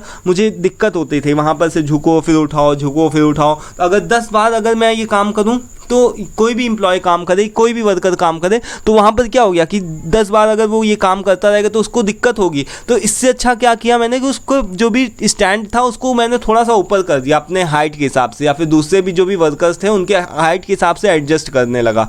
तो वो जो स्टैंड था वो इस तरीके से एडजस्ट किया जा सकता था कि आप अपने हाइट के हिसाब से उसको एडजस्ट कर लो, तब आप काम करो। तो वो मेरी हाइट के हिसाब से छोटा था तो मुझे दिक्कत हो रही थी। अब कोई छोटा बंदा लगेगा तो वो अपने हाइट के हिसाब से एडजस्ट कर लेगा, इसके लिए भी मुझे अलग से पेमेंट मिला था। तो केवल मुझे ही नहीं, अगर आप कोई भी वर्कर कोई भी तरीके का इंप्रूवमेंट करता है तो काइजन के लिए उसको 250 रुपये 500 रुपये अलग से पेमेंट मिलता है। तो ये हो गया कि यानी कि चेंज फॉर बेटरमेंट, यानी अगर कोई भी आप इस तरीके का इंप्रूवमेंट करते हो कंपनी लेवल पे, इंडस्ट्री पे, तो उसके लिए आपको अलग से इंसेंटिव वगैरह या फिर अलग से पेमेंट वगैरह भी मिलता है। तो ये बात बताई गई है। देन इसके बाद में काइजन्स जो भी है वो आपके हर कोई इन्वॉल्व होता है, ऐसा नहीं कि केवल टॉप मैनेजमेंट ही इन्वॉल्व होंगे, लाइन लीडर्स, सुपरवाइजर्स, केवल यही सभी इन्वॉल्व होंगे, ऐसा नहीं है। ये छोटा एम्प्लॉय, यानी कि अगर आपने आज कंपनी को ज्वाइन किया, आप आज से ही काइजन करना स्टार्ट कर दो, ये भी हो सकता है। तो ये भी यानी एक लीन मैन्युफैक्चरिंग का एक बहुत ही अच्छा टूल है। इससे आप आसानी से जो भी छोटे छोटे वर्कर्स हो सकते हैं वो भी अपने आसपास छोटी जहाँ पर भी उनको कोई भी दिक्कत लग रही है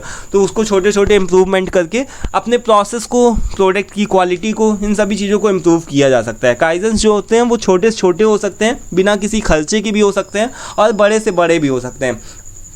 ये आप ध्यान रखना, इसमें कोई बहुत बड़ी चेंज वाली बात नहीं है। इसका यहाँ पर एक छोटा सा एग्जांपल दिया गया है, जैसे मैंने आपको स्टैंड का एग्जांपल दिया, एक सेफ्टी के वायर्स का एग्जांपल दिया कि तार निकले थे, खतरा था भाई, किसी का भी पैर पड़ जाए तो दिक्कत हो सकती थी उसको, तो वहाँ पर मैंने उसका प्लास्टिक रैपर लगा दिया। ये भी क्या हो गया, एक छोटा सा एग्जाम्पल हो गया। इसी तरीके से यहाँ पर मैन्युफैक्चरिंग प्लांट का मैंने एक छोटा एग्जाम्पल दिया हुआ है कि जो यहाँ पर ये बताया गया है कि प्रोडक्शन जो था वो डिलीवर हो जाता था, यानी कि डिले हो जाता था।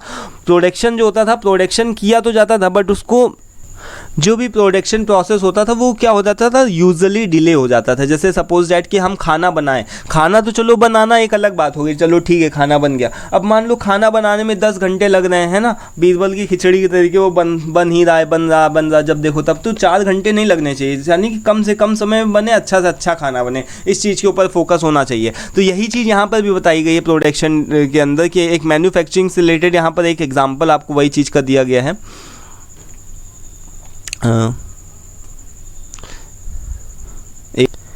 तो यही चीज़ का एग्जाम्पल यहाँ पर दिया गया है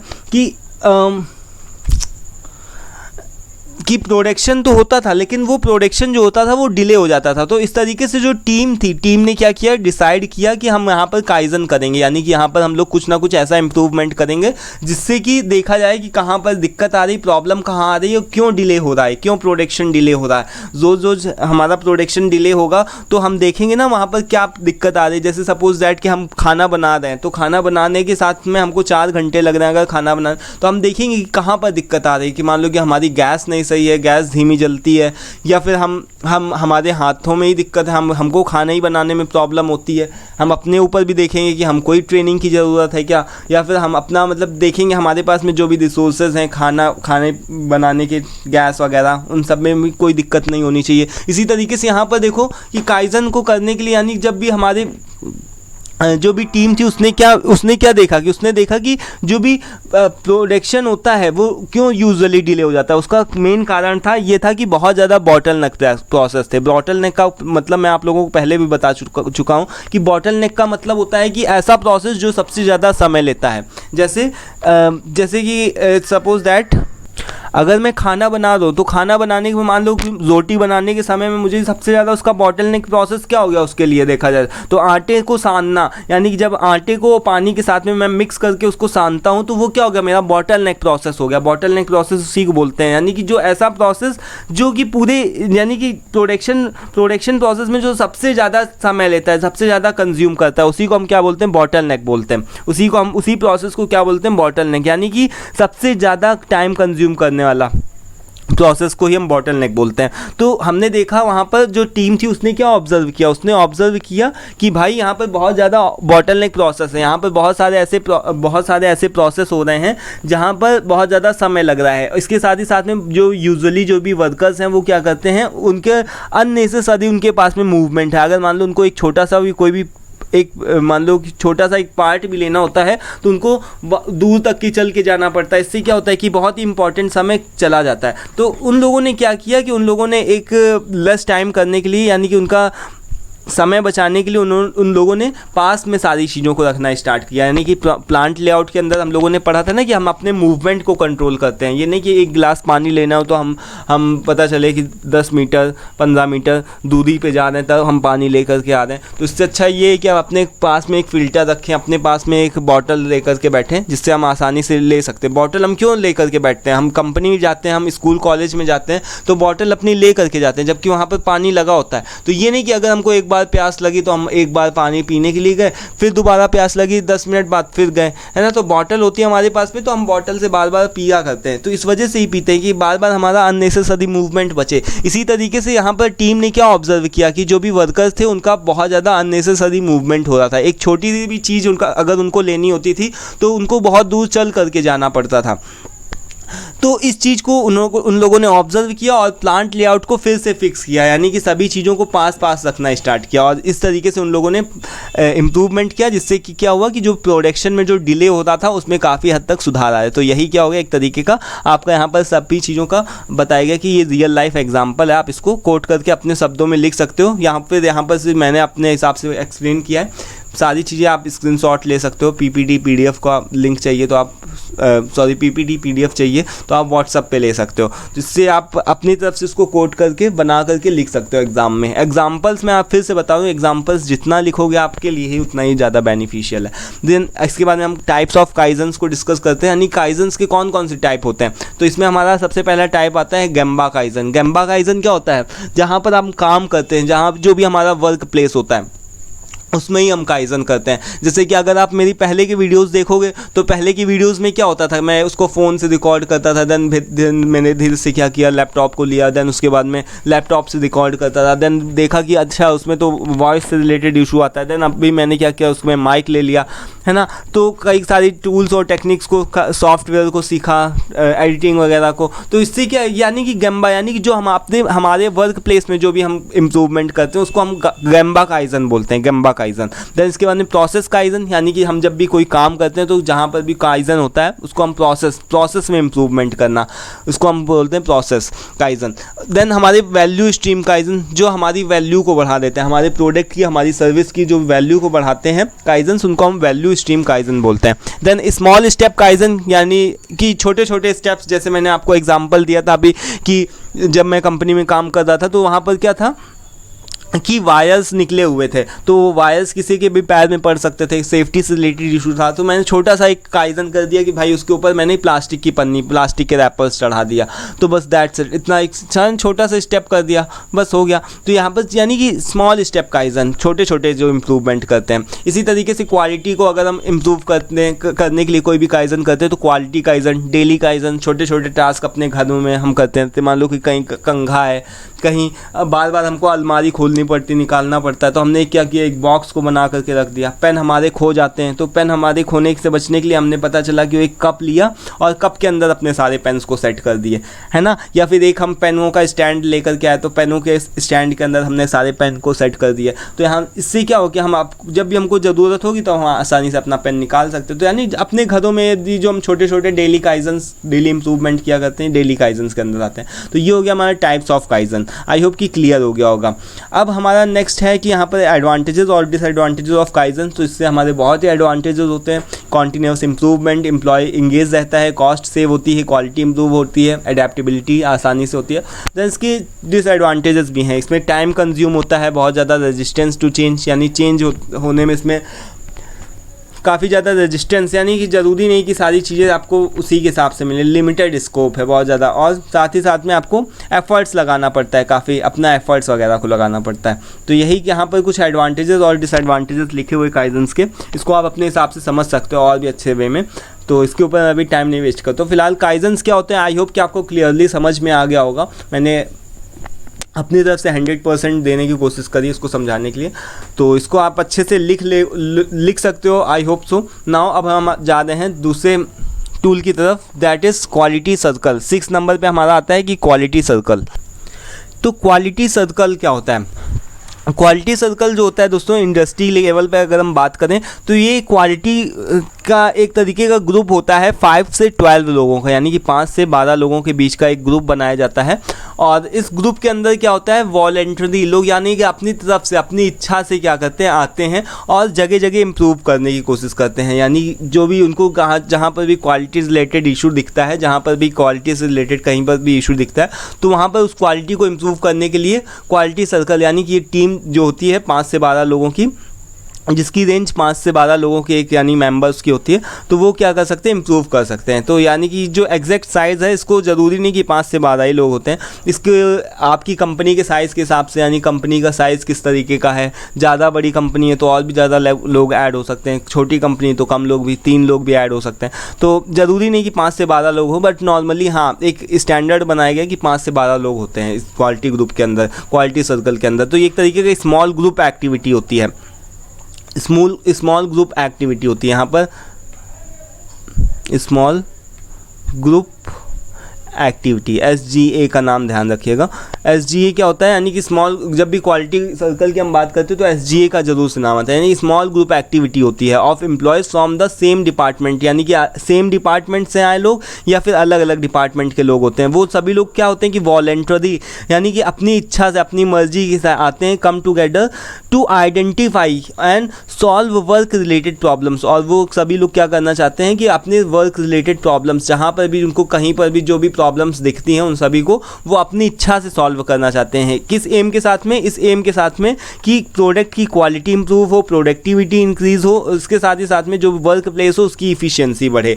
तो इसके लिए वो लोग ब्रेन स्टॉर्मिंग करते हैं, अलग अलग तरीके के टूल्स वगैरह को यूज़ करते हैं और काइजन्स को करते हैं। तो यही हो गया क्वालिटी सर्कल का ग्रुप, इसी को बोलते हैं। इसी का छोटा सा एग्जांपल यहीं पर यही चीज़ दिया गया है, रियल लाइफ एग्जांपल वही है कि जॉन है, यानी कि John is a part of quality circle. उसने एक दिन क्या वो उसने किया कि मैन्युफैक्चरिंग कंपनी में उसने क्या ऑब्जर्व किया कि वीकली मीटिंग, उसने क्या ऑब्जर्व किया कि at his manufacturing company during their weekly meeting the group identified, यानी कि जॉन के ग्रुप ने क्या आइडेंटिफाई किया कि री अकरिंग इशू, यानी कि डिफेक्ट हो रहा है, कोई ना कोई पार्ट में क्या हो रहा है, डिफेक्ट हो रहा है। यानी कि जो पैकेजिंग प्रोसेस है, सबसे लास्ट में पैकेजिंग होता है। आप एक चीज़ आप ध्यान रखते होगे कि मान लो कि आपने कोई भी प्रोडक्ट तैयार किया तो वो उसका जो प्रोसेस होता है सबसे लास्ट में होता है। पैकेजिंग प्रोसेस क्या होता है, सबसे लास्ट में होता है। जैसे सपोज़ कि जो हमारा मोबाइल फ़ोन होता है, लैपटॉप होता है, सब पूरा जब पूरा प्रोडक्ट तैयार हो जाता है, फिनिश्ड गुड तैयार हो जाता है, उसके बाद में तो उसका पैकेजिंग किया जाता है। तो पैकेजिंग प्रोसेस क्या होता है, सबसे लास्ट में किया जाता है।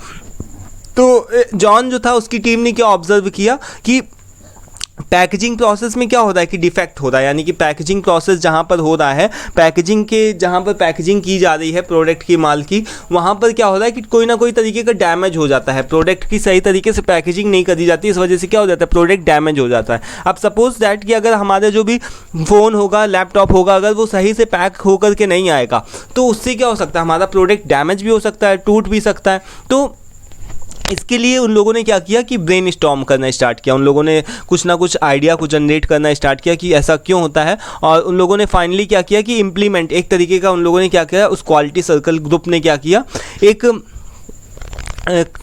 इशू पे, एक यानी कि फाइनल डिसीजन पे पहुँचे कि जो भी पैकेजिंग कर रहा है, जो भी एम्प्लॉय पैकेजिंग कर रहा है, उसको सही से ट्रेनिंग दी जाएगी, उसको सही तरीके से बताया जाएगा कि किस तरीके से पैकेजिंग करना है। पैकेजिंग प्रोसेस को और स्ट्रॉन्ग करने का उन लोगों ने डिसीजन लिया। तो इस तरीके का इम्प्लीमेंटेशन उन लोगों ने किया। इससे क्या फ़ायदा है, इससे ओवरऑल बेनिफिट किसको हुआ, कंपनी को हुआ। क्योंकि अगर पैकेजिंग की वजह से अगर बार बार प्रोडक्ट जो होगा वो डिफेक्ट होता रहेगा तो इससे किसका नुकसान हो रहा है, हमारा ही नुकसान हो रहा है, कंपनी का नुकसान हो रहा है। कस्टमर के पास में टूटा हुआ प्रोडक्ट पहुंचेगा, डिफेक्टिव प्रोडक्ट पहुंचेगा। तो इसलिए यहाँ पर जॉन ने क्या किया, जॉन और उसकी टीम ने क्या डिसाइड किया कि जो भी बंदा जो भी पैकेजिंग कर रहा है, जो भी एम्प्लॉय पैकेजिंग कर रहा है, उसका ट्रेंड होना ज़रूरी है। उसको ट्रेनिंग अच्छे से प्रोवाइड करो पैकेजिंग की, किस तरीके से पैकेजिंग करी जाती है, और पैकेजिंग प्रोसेस को और ज़्यादा अच्छे से इम्प्रूव करो। ठीक है, तो ये एक क्वालिटी सर्कल का एक छोटा सा एग्जांपल हो गया। अब इसके ऑब्जेक्टिव्स क्या होते हैं, ऑब्जेक्टिव्स में क्या होता है, इससे हमारा क्वालिटी इंप्रूव होती है, एफिशिएंसी होती है, बढ़ती है, employee participation, team work, collaboration, ये सब इसके ऑब्जेक्टिव्स हो गए। उसके बाद में एडवांटेजेस, डिसएडवांटेजेस को देखा जाए तो यहाँ पर एम्प्लॉय एंगेजमेंट होता रहता है। देन इसमें कुछ खास बात नहीं है, एडवांटेज डिसएडवांटेज ये सभी चीज़ें आप अपनी तरफ से लिख सकते हो। बट यहाँ पर जो मेन काम है वो क्या है कि आपको कॉन्सेप्ट क्लियर होना चाहिए। ठीक है, तो यहाँ पर एडवांटेज डिसएडवांटेज आप स्क्रीनशॉट लो, अपनी तरफ से लर्न करो, आपको जगह जगह पर मिल जाएगा। बट मेरा यहाँ पर काम जो सिंपल सा है, बार बार मैं एडवांटेज डिसएडवांटेज को इस वजह से लिख करके रखा हुआ है जिससे आपको थोड़ा सा हेल्प हो जाए, पता रहना चाहिए कि एडवांटेज डिसएडवांटेज, लिमिटेशन, ये सभी आपको पता होना चाहिए, लिखना है क्योंकि वहाँ पर, ठीक है। बाकी कॉन्सेप्ट क्लियर होना ज़्यादा इंपॉर्टेंट होता है। तो इसको मैं अभी छोड़ता हूँ, यहाँ पर से स्किप करता हूँ क्योंकि वैसे भी बहुत ज़्यादा 1 घंटे से ऊपर की वीडियो चली गई और काफ़ी ज़्यादा अभी हमारे पास में और भी टूल्स हैं। तो यहाँ पर देखो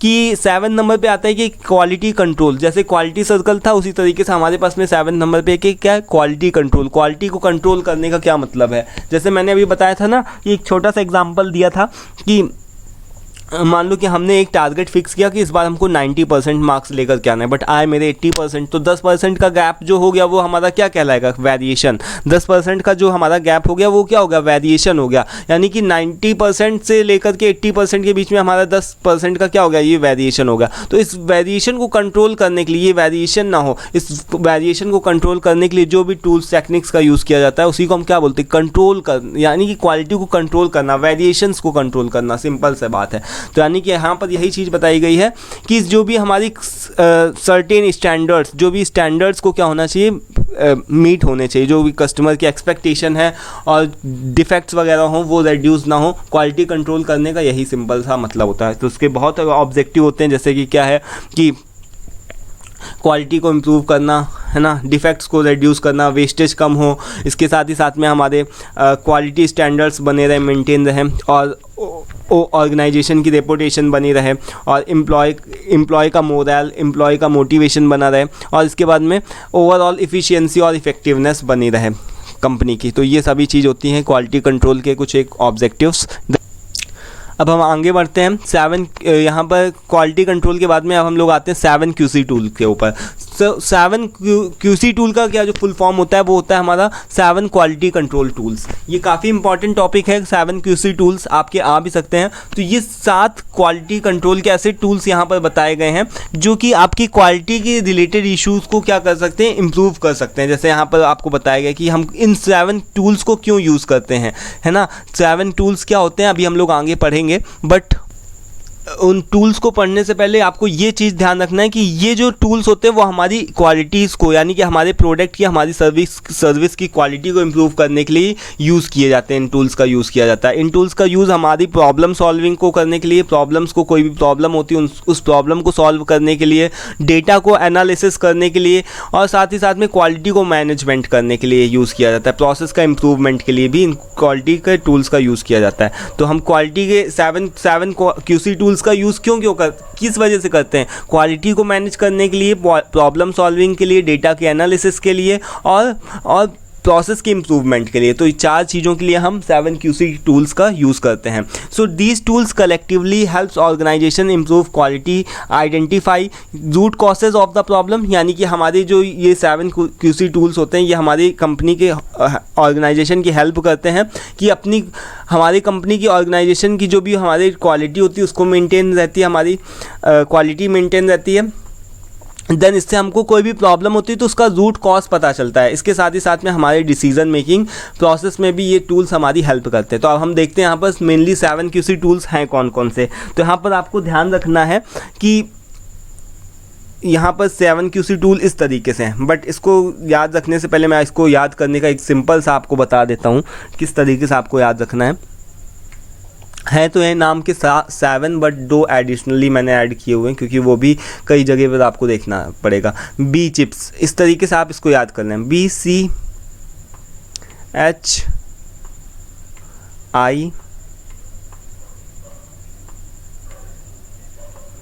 ठीक है। P, बहुत ज़्यादा अंदर डीप में नहीं जाना है, S और S, इस तरीके से आप इसको बी चिप्स करके आप याद कर सकते हो। बी का जो मतलब होता है वो होता है दोस्तों ब्रेन स्टॉर्मिंग, जो आजकल के समय में यूज़ किया जा रहा है। पहले के ट्रेडिशनल समय में आपको पुरानी बुक्स वगैरह में आपको नहीं देखने को मिलेगा। तो अगर आप चाहो तो ब्रेन स्टॉर्मिंग मत लिखना, ठीक है। ब्रेन स्टॉर्मिंग चलो हटा दो, ठीक है। बट सी से क्या होता है, सी से आप याद रख लो, सी से क्या होता है, कंट्रोल चार्ट या फिर चेक शीट, ठीक है। कंट्रोल चार्ट, चेक शीट, 2 आपकी ये हो गए। देन एच से हो गया आपका हिस्टोग्राम, आई से हो गया आपका Ishikawa diagram, then Pareto chart, then stratification और एक और हो गया हमारा स्ट्रैटिफिकेशन और साथ में स्कैटर डायग्राम, ये हो गया हमारा। तो बी चिप्स, ये जो मैंने आपको यहाँ पर इससे ये एक आपको बताया हुआ है बी चिप्स किस तरीके से, इससे आपको यानी कि आपको याद करने में आसानी होगी। एक तरीके की आपको शॉर्ट टूल, एक तरीके की टेक्निक है। इस तरीके से जब मुझे भी इंडस्ट्री में ट्रेनिंग दी गई थी 7QC टूल की, तो इस तरीके से मुझे याद करवाया गया था।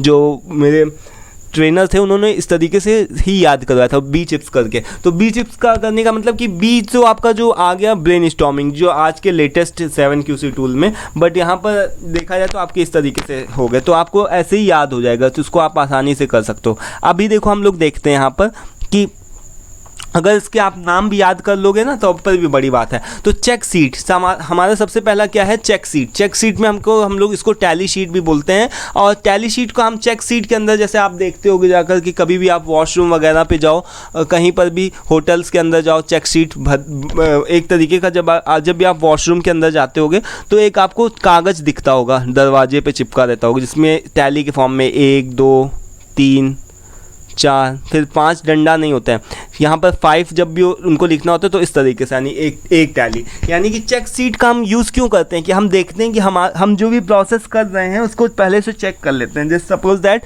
कि अगर मैं वीडियो को रिकॉर्ड करने जा रहा हूँ तो उसको पहले मैं चेक कर लूँगा कि माइक से सही आवाज़ आ रही कि नहीं आ रही है, माइक काम कर रहा है कि नहीं कर रहा हो, लैपटॉप सही से काम करना है, माउस को इंसर्ट करना, ये सभी चीज़ें जो भी है मैं उनको सब चीज़ों को काम कर लूँगा। तो अगर हम इन सभी चीज़ों को क्या करूँगा, अगर मैं इसको चेक शीट में एक तरीके से लिखने के फॉर्म में इसको अगर लिख दूँ तो वो हमारा क्या होगा, एक तरीके का चेक शीट। ठीक है, तो चेक शीट में क्या होगा कि उसको मैं इस तरीके से डंडे के खींच के बता देता हूँ कि हाँ ठीक है, ये सही है, ये सही है, ये सही है। और 5 को जब बनाना हो तो 5 को मैं इस तरीके से तिरछी लाइन खींच देता हूँ। तो ये हो गया हमारा चेक शीट। ठीक है, चेक शीट में नॉर्मली हम लोग यूज़ करते हैं कि कोई भी डिफेक्ट ना होने पाए। तो कोई भी प्रोसेस को स्टार्ट करने से पहले जब भी हम कोई भी चीज़ों को चेक करते हैं, उस प्रोसेस को चेक करते हैं, उसी को हम क्या बोलते हैं, भरते हैं चेक शीट।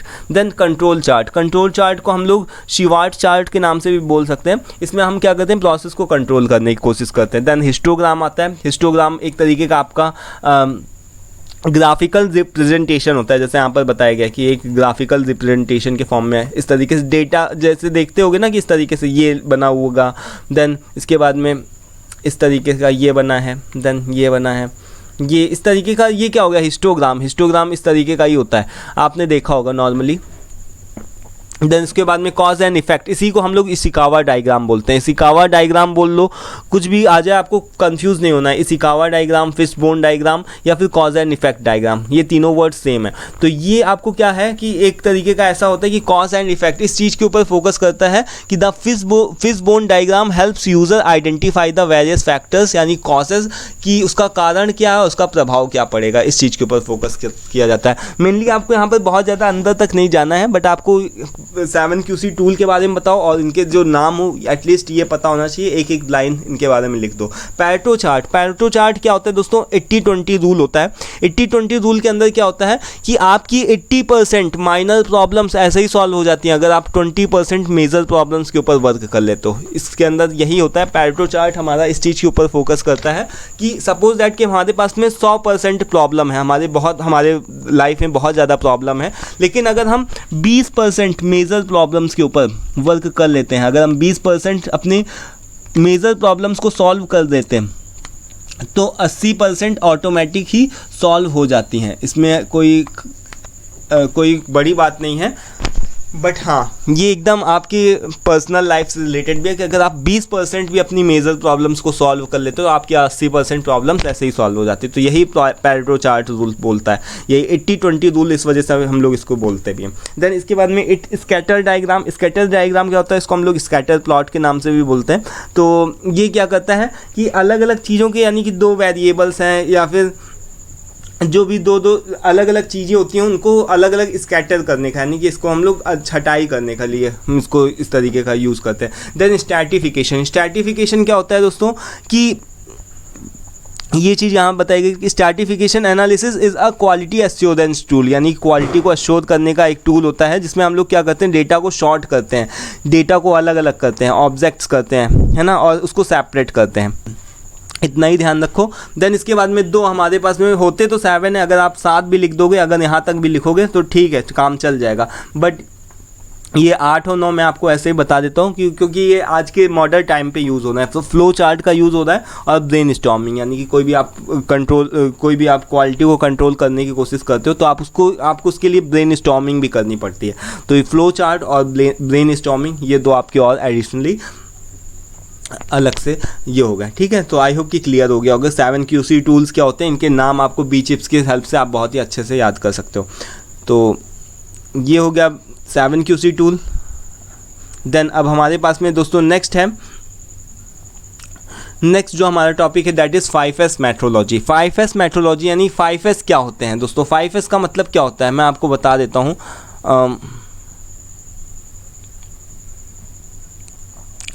यहाँ पर से 5S मैथोलॉजी हमारी क्वालिटी को इम्प्रूव करने के लिए एक और भी बहुत ही इम्पॉर्टेंट टेक्निक होती है। इससे हम क्या करते हैं, 5S का हम हमेशा अक्सर अपने डेली लाइफ में भी 5S वगैरह किया करते हैं। 5S का सिंपल सा मतलब क्या होता है दोस्तों कि अपने आसपास हम क्या करते हैं, साफ़ सफाई रखते हैं। अपने जो भी हमारे पास में जैसे हम क्या है कि जैसे हमारे पास में बुक्स हैं, है ना, अपने आसपास के बहुत ज़्यादा सामान है, तो हम अगर उसको बिखेर करके रखेंगे तो उससे हम ही को दिक्कत होगी। एक बार अगर मान लो हमको कोई बुक चाहिए तो हम एक बार अगर उसको निकालने जाएंगे तो हम उसको ढूंढना पड़ेगा 10 बार कहाँ है। बट अगर हम उसको सही तरीके से प्रॉपर वे में अगर उसको मैनेज करके रखते हैं कि ये बुक इधर ये बुक इधर, तो हम उसको तुरंत उसको निकाल सकते हैं, है ना। तो यानी उसको सॉर्ट करके उसका एक स्टैंडर्ड स्थान बना करके एक जगह पर रख दिया। यही हमारा क्या होगा कि 5S के अंदर नॉर्मली हमारी हाइजीन, क्लीनिनेस, साफ़ सफाई यही चीज़ आती है। जैसे किचन वगैरह के अंदर भी देखो कि हमारे जो भी डिब्बे वगैरह होते हैं वो बॉक्स वगैरह जैसे शक्कर का, नमक का, हल्दी का, सबका अलग अलग एक डिब्बा फिक्स रहता है। तो जिससे कि हम क्या करते हैं कि जब भी हमको कोई भी जिस भी तरीके की इंग्रेडिएंट्स की ज़रूरत होती है तो हम उसको वहाँ पर से निकाल सकते हैं। तो 5S मैथोलॉजी क्या होती है, एक तरीके का हमारा वही होता है कि जिससे हम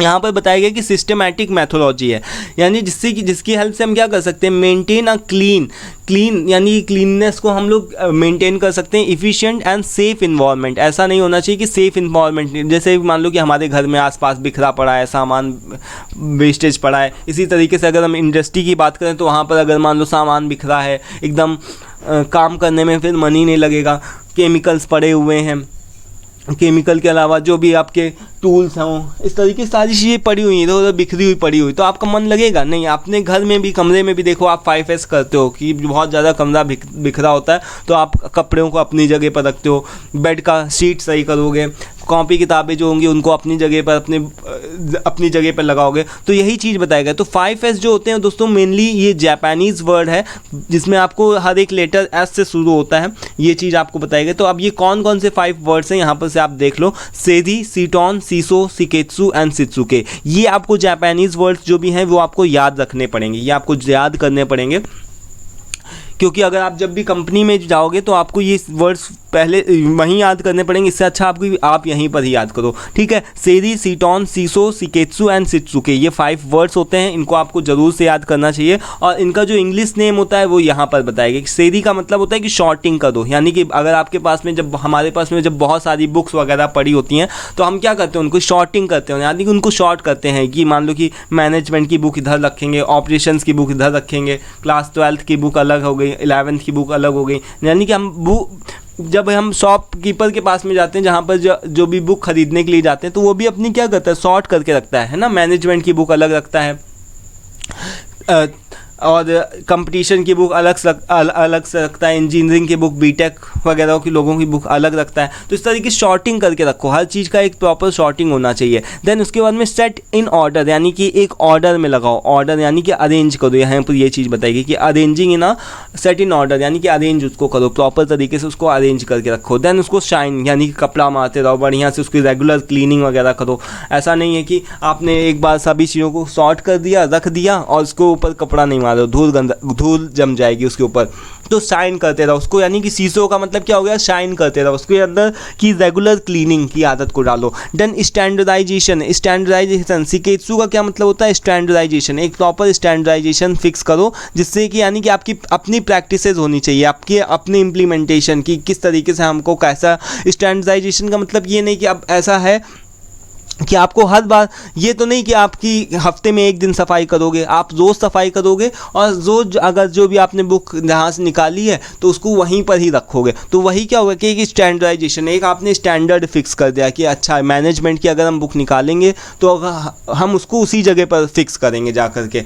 ये नहीं होना चाहिए कि हम उसको निकालेंगे, पहले बिखर जाएंगी खूब सारी बुक्स एक साथ मिल जाएंगी, फिर हम उसकी सॉर्टिंग देन अगेन फिर से करना स्टार्ट करेंगे। नहीं, अगर उसने उसको देखा, निकाला कि अच्छा मैनेजमेंट की बुक हमने निकाल ली है, नहीं बिकी, तो वो क्या करता है, दुकानदार तुरंत जाता है और वहाँ पर उसको सेल्फ पे लगा देता है जा करके कि कोई दूसरा मांगेगा, दूसरा कस्टमर आएगा तो हम उसको तुरंत देंगे। ये नहीं कि उसने पहले मिला दी, बीटेक की बुक, एमबीए की बुक सारी एक साथ मिला दी, उसको बाद फिर उसकी सॉर्टिंग कर रहा है, फिर सेट इन ऑर्डर कर रहा है, फिर साइन कर रहा है, ऐसा नहीं। देन सस्टेन, सस्टेन का क्या मतलब होता है? सस्टेन को आप सेल्फ डिसिप्लिन भी इसकी जगह पर आप लिख सकते हो कि सेल्फ डिसिप्लिन का मतलब कि आपके अंदर से खुद भी मोटिवेशन होना चाहिए, यानी कि आपको अपने एम्प्लॉयज़ को भी ट्रेनिंग देनी चाहिए, अपनी खुद को भी अंदर से भी मोटिवेशन होना चाहिए, रेगुलर ऑडिट्स वगैरह होनी चाहिए कि हाँ सही तरीके से सारा काम चल रहा है कि नहीं, कि कोई भी ऐसी चीज़ तो नहीं बिखरी पड़ी हो। जैसे हमारे घर में मम्मी लोग क्या करती हैं, ऑडिट करती हैं, देखती हैं आकर के कि अच्छा तुम्हारा कमरा इतना बिखरा पड़ा हुआ है। तो इसी तरीके से इंडस्ट्री में जब भी होता है तो इंडस्ट्री में क्वालिटी की टीम आती है, अलग अलग ऑडिट्स के लिए बड़े मैनेजर्स आते हैं, देखते हैं कि वर्कर्स जो भी हैं सही से काम कर रहे हैं कि नहीं, ऐसा तो नहीं कि उनके पास में सामान बिखरा पड़ा होगा।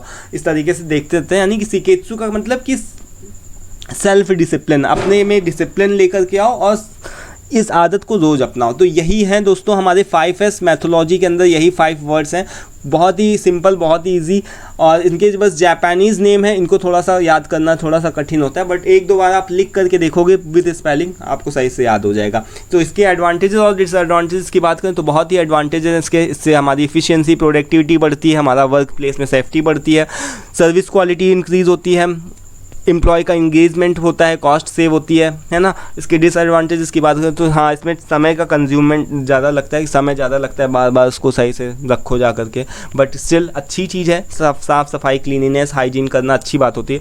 देन रेजिस्टेंस टू चेंज, इसमें हमें को बार बार बताना पड़ता है, एम्प्लॉय को ट्रेनिंग देनी पड़ती है। ऑन गोइंग एफर्ट्स, काफ़ी एफर्ट्स लगते हैं और काफ़ी ज़्यादा लिमिटेशन है। फ्लेक्सिबिलिटी, यानी कि फ्लेक्सिबल नहीं है ये चीज़ें। तो यहाँ पर यही चीज़ें बताई गई कि एडवांटेज और डिसएडवांटेज इसके बारे में। तो अब हमारा नेक्स्ट टॉपिक है दोस्तों सिक्स सिग्मा। सिक्स सिग्मा क्या है दोस्तों? 3 और टॉपिक्स बचे हुए हैं। तो सिक्स सिग्मा जो है, सिक्स सिग्मा क्या है दोस्तों? ये भी क्वालिटी को इम्प्रूव करने की एक और भी मैथोलॉजी है, यानी कि एक तरीके की और भी टेक्निक है। सिक्स सिग्मा क्या है?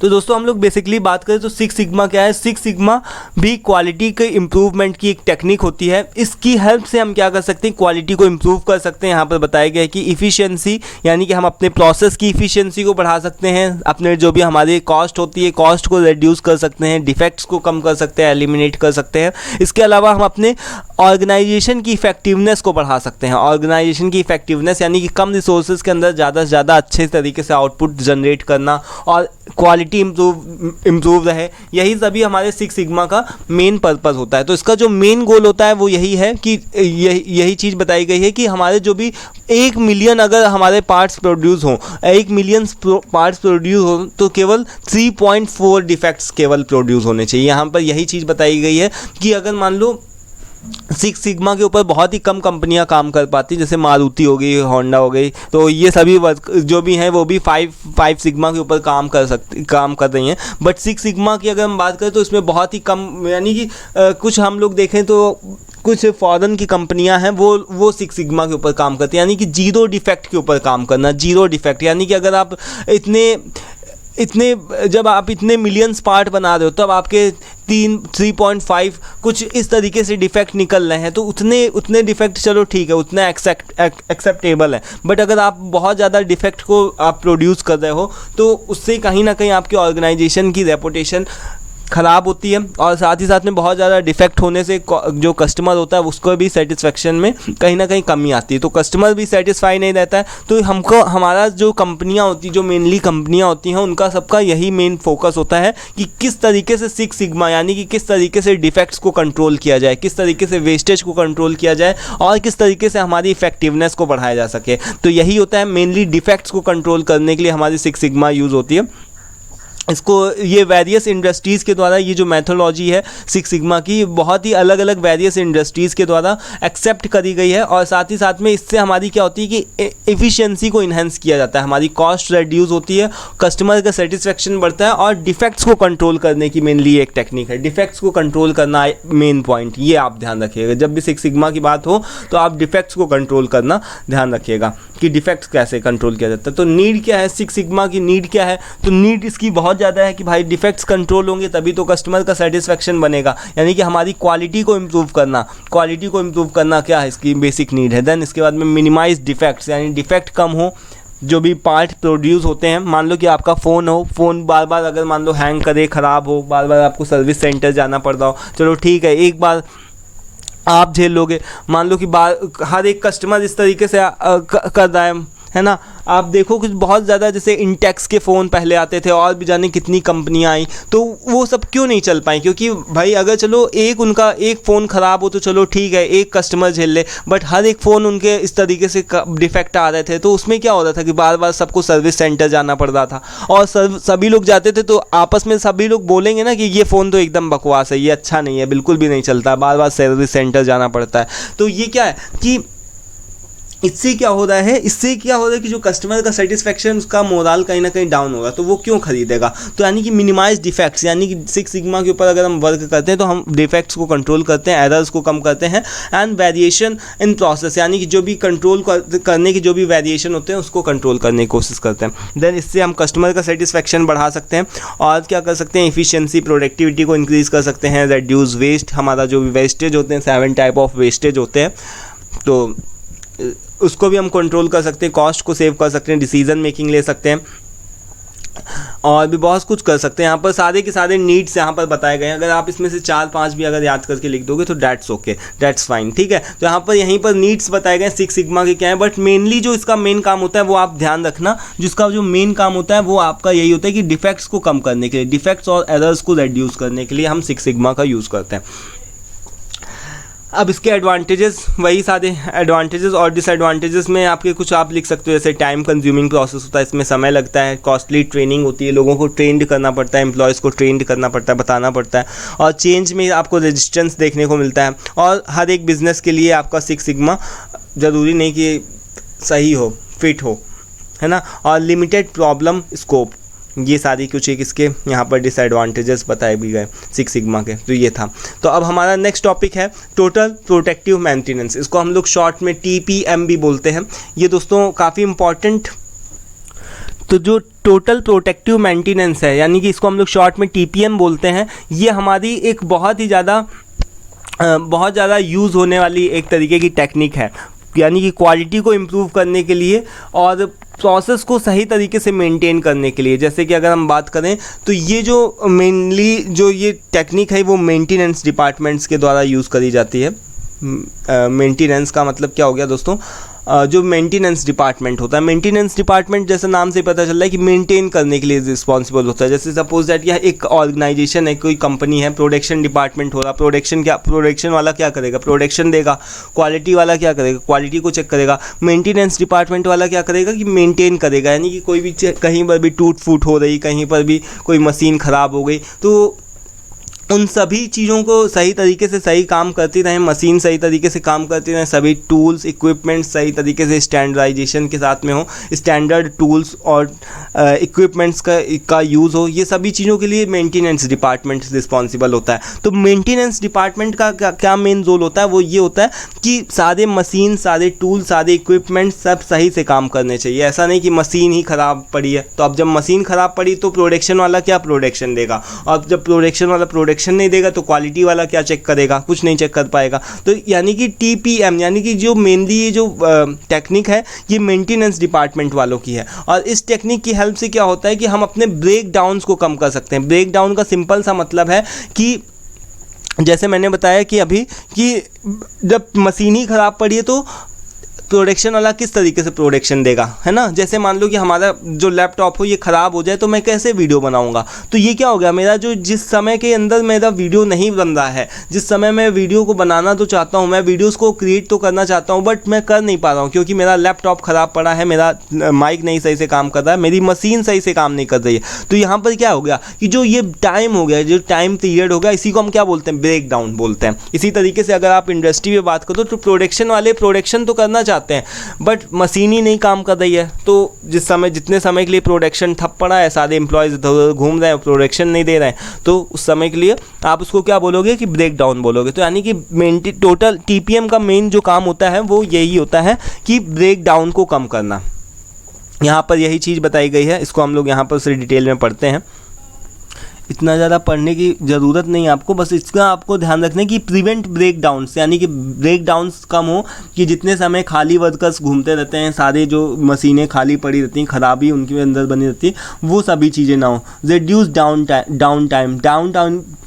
टाइम को ही ब्रेक डाउन भी बोल सकते हो आप। And overall improve overall productivity, यानी कि प्रोडक्टिविटी बनी रहे समय पे। ऐसा नहीं होना चाहिए कि जब मशीन ख़राब पड़ी तो सारे वर्कर्स घूम रहे हैं, सारे मतलब कोई भी काम नहीं कर रहा है, तो इससे हमारी क्या होता है, ओवरऑल प्रोडक्टिविटी का लॉस हो रहा है। तो ये चीज़ प्रोडक्टिविटी के लिए मेंटेनेंस डिपार्टमेंट भी वाले काफ़ी ज़्यादा रिस्पॉन्सिबल होते हैं। इनके जो 3 वर्ड्स हैं यहाँ पर बताए गए हैं, total, protective and maintenance. Total का क्या मतलब होता है कि ईच एंड एवरी वन, सभी लोग रिस्पॉन्सिबल होंगे, ऑर्गेनाइजेशन के अंदर सभी लोग रिस्पॉन्सिबल होंगे। और प्रोटेक्टिव का क्या मतलब होता है, प्रोटेक्टिव का मतलब कि यहाँ पर बताया गया कि इफ़िशियंसी, यानी कि हमको अपने प्रोडक्ट जो भी मशीन का यूज़ कर रहे हैं उसकी हमको उसका प्रोटेक्शन करके रखना है। यानी कि ऐसा नहीं कि उसको हम ऐसे ही ज़बरदस्ती यूज़ कर रहे हैं। जैसे आप हमको मान लो कि वीडियो रिकॉर्ड करनी है, भैया इसी लैपटॉप से काम चलता है, इसी माइक से काम चलता है, तो भाई हमको इसको संभाल करके रखना पड़ेगा ना। तो यही क्या होगा, हमारा प्रोटेक्टिव। इसी तरीके से ऑर्गेनाइजेशन के टर्म में देखें तो जिस भी मशीन के साथ में वर्कर्स काम करते हैं उनकी जिम्मेदारी होती है कि उस मशीन को सही से संभाल करके रखें। और मेंटेनेंस का क्या मतलब होता है, उसका प्रॉपर मेंटेनेंस करना, यानी कि उसकी प्रॉपर केयर करना और देखभाल करना कि डिफेक्ट ना हो उसमें कोई भी तरीके का। ये सभी चीज़ों की रिस्पॉन्सिबिलिटी आज एक एम्प्लॉय की होती है जिसके हाथ में मशीन थमाई जाती है। अभी देखो ये अप्रोच होता है। पहले के समय में क्या अप्रोच था, यहाँ पर ये बताया गया है कि आई यूज़, मैं मतलब कि यहाँ पर मैं ऑपरेट करूँगा और तुम मेंटेन करोगे। यहाँ पर ऑपरेटर क्या है, जो प्रोडक्शन डिपार्टमेंट का एक ऑपरेटर है वो क्या बोल रहा है मेंटेनेंस डिपार्टमेंट वालों से कि मैं भैया केवल प्रोडक्शन देने के लिए रिस्पॉन्सिबल हूँ, मैं क्या करूँगा, केवल प्रोडक्शन दूंगा। इसको मैं थोड़ा सा जूम कर देता हूँ।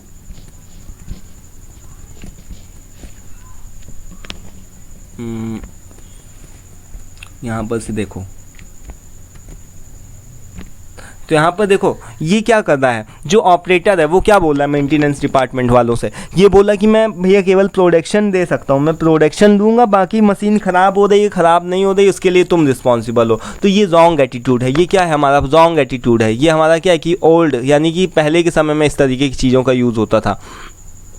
बट आज के समय में जब से टीपीएम की टेक्निक लागू हो चुकी है तो उस समय अब हमारा क्या एटीट्यूड है, अब हमारा ये एटीट्यूड है कि भाई हम ही इसके साथ में हम काम करेंगे, हम सभी लोग रिस्पॉन्सिबल है। यहाँ पर देखो कि पहले क्या है कि आई ऑपरेट पहले के समय में क्या होता था कि मैं यूज़ करूँगा तुम फिक्स करो, आई फिक्स यू डिज़ाइन, मतलब कि मतलब कि तुम प्रोडक्ट बनाओगे, मैं तैयार, मैं उसके लिए रिस्पॉन्सिबल हूँ, उसको केवल मतलब एक सिंपल सा मतलब समझो कि ये मान लो कि ये ऑपरेटर है, जैसे इसको मैं सिंपल सा बताऊं कि इधर ये ऑपरेटर है और ये क्या है मेंटेनेंस डिपार्टमेंट वाला है। तो एक ऑपरेटर क्या मेंटेनेंस वाले डिपार्टमेंट से बोलता है कि मैं केवल रिस्पॉन्सिबल किस वजह से हूँ, मैं प्रोडक्शन देने के लिए रिस्पॉन्सिबल हूँ, मैं केवल प्रोडक्शन दूंगा, बाकी मशीन की खराबी हो रही जिम्मेदारी तुम्हारी है कि अगर मशीन ख़राब हो रही है सही चल रही है इसकी सारी रिस्पॉन्सिबिलिटी तुम्हारी, तुम इसको देखो संभालो, मेरी इसमें कोई रिस्पॉन्सिबिलिटी नहीं है। बट आज के समय जब से टीपीएम टेक्निक जब से आ गई है तब से हमारा टीपीएम का एटीट्यूड क्या बोलता है कि we all are responsible for our equipment. जैसे कि अगर मैं ये बोलूँ कि भैया ये लैपटॉप जिसका है, जहाँ पर से अगर मैं बोलूँ कि जैसे सपोज दैट कि अगर मैं लैपटॉप ख़रीद करके लेकर के आया तो 1 साल की अगर उसमें वारंटी मिली तो अब हम क्या है, क्या उसको ऐसे ही चलाएं खूब कस के कि अरे हम तो 1 साल की तो वारंटी है ही, ज़बरदस्ती उसको चलाते रहें खूब ख़राब तरीके से, ऐसे ही शट डाउन कर दें, ये वो है ना, इस तरीके से उसका कोई भी केयर ना करे, केयर से ना रखें। तो उसमें क्या हो गया हमारा कि हम क्या बोल रहे हैं कि हम पहले के समय में जो ओल्ड हमारा एटीट्यूड है उसमें हम क्या बोल रहे हैं कि इस समय हम क्या बोल रहे थे कि हम चलाएंगे, इसके लिए रिस्पॉन्सिबल कौन है, तुम हो। बट अगर हम टीपीएम के एटीट्यूड की बात करें तो हम इसमें क्या है कि आई यूज़ आई फिक्स, यानी कि मैं इसको यूज़ भी करूँगा और मैं ही इसको संभाल करके रखने के लिए रिस्पॉन्सिबल हूँ। तो यही चीज़ यहाँ पर बताई गई है इसके लिए। तो आई होप कि ये क्लियर हो गया, जो मैं आपको बताना चाह रहा हूँ वो आपको बता सका हूँ। और टीपीएम के दोस्तों 8 पिलर्स होते हैं, मेनली 8 पिलर्स होते हैं, इतना ज़्यादा डीप में नहीं जाने की ज़रूरत है। बट जो इसका लास्ट, जो सबसे नीचे का जो बेस पिलर होता है वो होता है, जो इसका बेस होता है वो होता है 5S, ये आपको ध्यान रखना है। और बाकी टीपीएम के 8 पिलर्स होते हैं, इतना ज़्यादा डीप में अभी दोस्तों मत जाओ फ़िलहाल, ठीक है।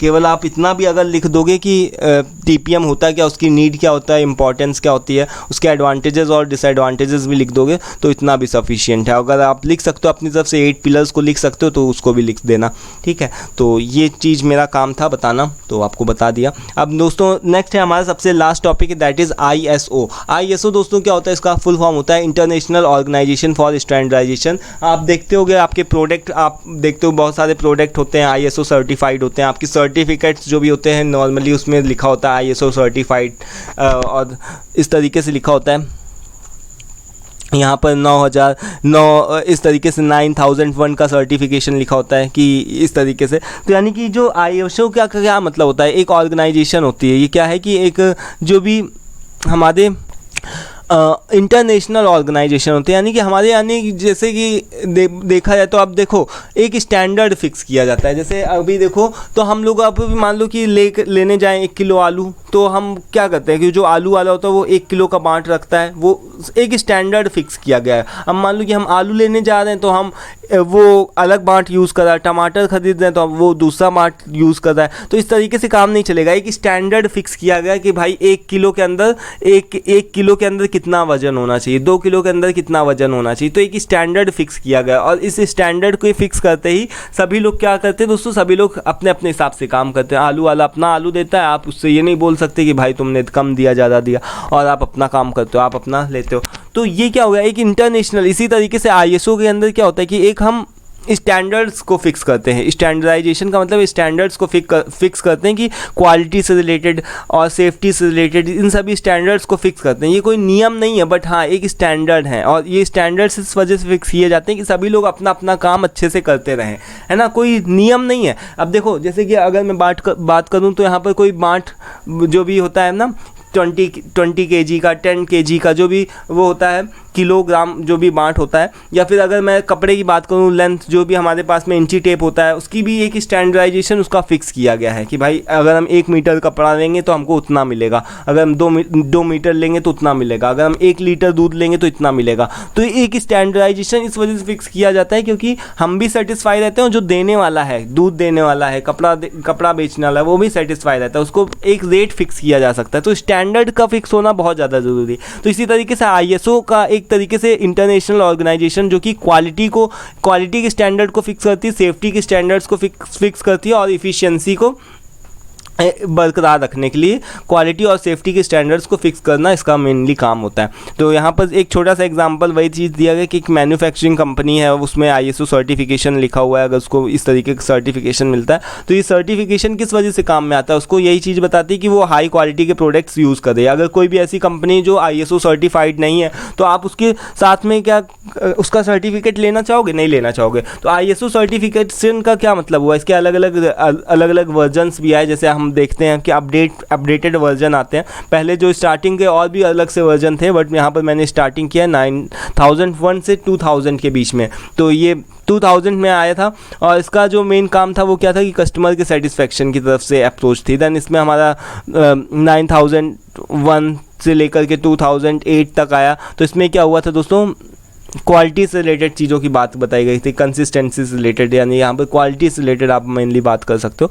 इसी तरीके से अलग अलग वर्जन्स आए, और आज के समय पे भी आप वर्जन्स देख सकते हो। यहाँ पर कौन सा है, इसको मैं क्या कर दूँ, 1 मिनट, इसको थोड़ा सा मैं क्या कर देता हूँ, एरो लेकर के आता हूँ।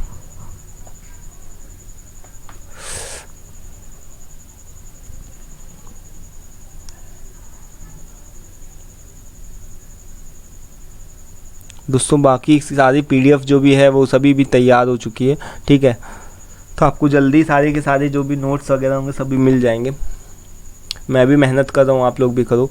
तो यही चीज़ है दोस्तों, ये सारे वर्जन्स हैं, इसको आप स्क्रीनशॉट ले सकते हो या फिर अपनी तरफ से कहीं से भी आपको मिल जाए तो याद कर लो। तो इसका इंपॉर्टेंस देखा जाए तो बहुत ही इंपॉर्टेंस है भाई, सभी लोगों का स्टैंडर्ड हमने फिक्स कर दिया, तो इससे हमारा कस्टमर सेटिस्फेक्शन भी बना है और स्टैंडर्डाइजेशन फिक्स है। ये सभी इसके इंपॉर्टेंस हो गए। इसके लिमिटेशन भी बहुत सारे हैं, तो इसके लिमिटेशन में काफ़ी टाइम लगता है, इम्प्लीमेंटेशन कॉस्ट, ये सब आप देख लेना अपने हिसाब से, यही चीज़ बताया गया। तो बस ये हमारा था।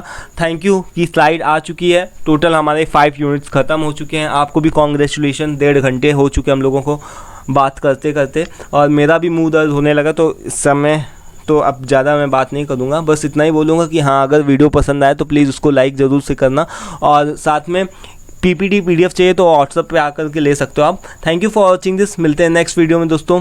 नेक्स्ट वीडियो में हम लोग आईएमएस, नेक्स्ट आपका एग्ज़ाम है, आपके एग्जामिनेशन के लिए आपको बहुत ही बेस्ट ऑफ लक मेरी तरफ से, ठीक है। एक इम्पॉर्टेंट क्वेश्चन की वीडियो मैं आप लोगों के साथ में शेयर करूँगा, जिसमें मैं सारे इंपॉर्टेंट क्वेश्चंस को आपको बताऊंगा, और उतने इंपॉर्टेंट क्वेश्चंस को अगर आप करके जाते हो तो मे भी आपके अच्छे खासे मार्क्स आ सकते हैं। इसके अलावा एक न्यूमेरिकल का वीडियो और बनाना बाकी है ऑपरेशन मैनेजमेंट में। सो दोस्तों आई होप कि सारी चीज़ें क्लियर हैं। स्टिल कोई कन्फ्यूजन डाउट हो आप पूछ सकते हो। Thank you for watching this. मिलते हैं नेक्स्ट वीडियो में। Till then take care, thank you and bye.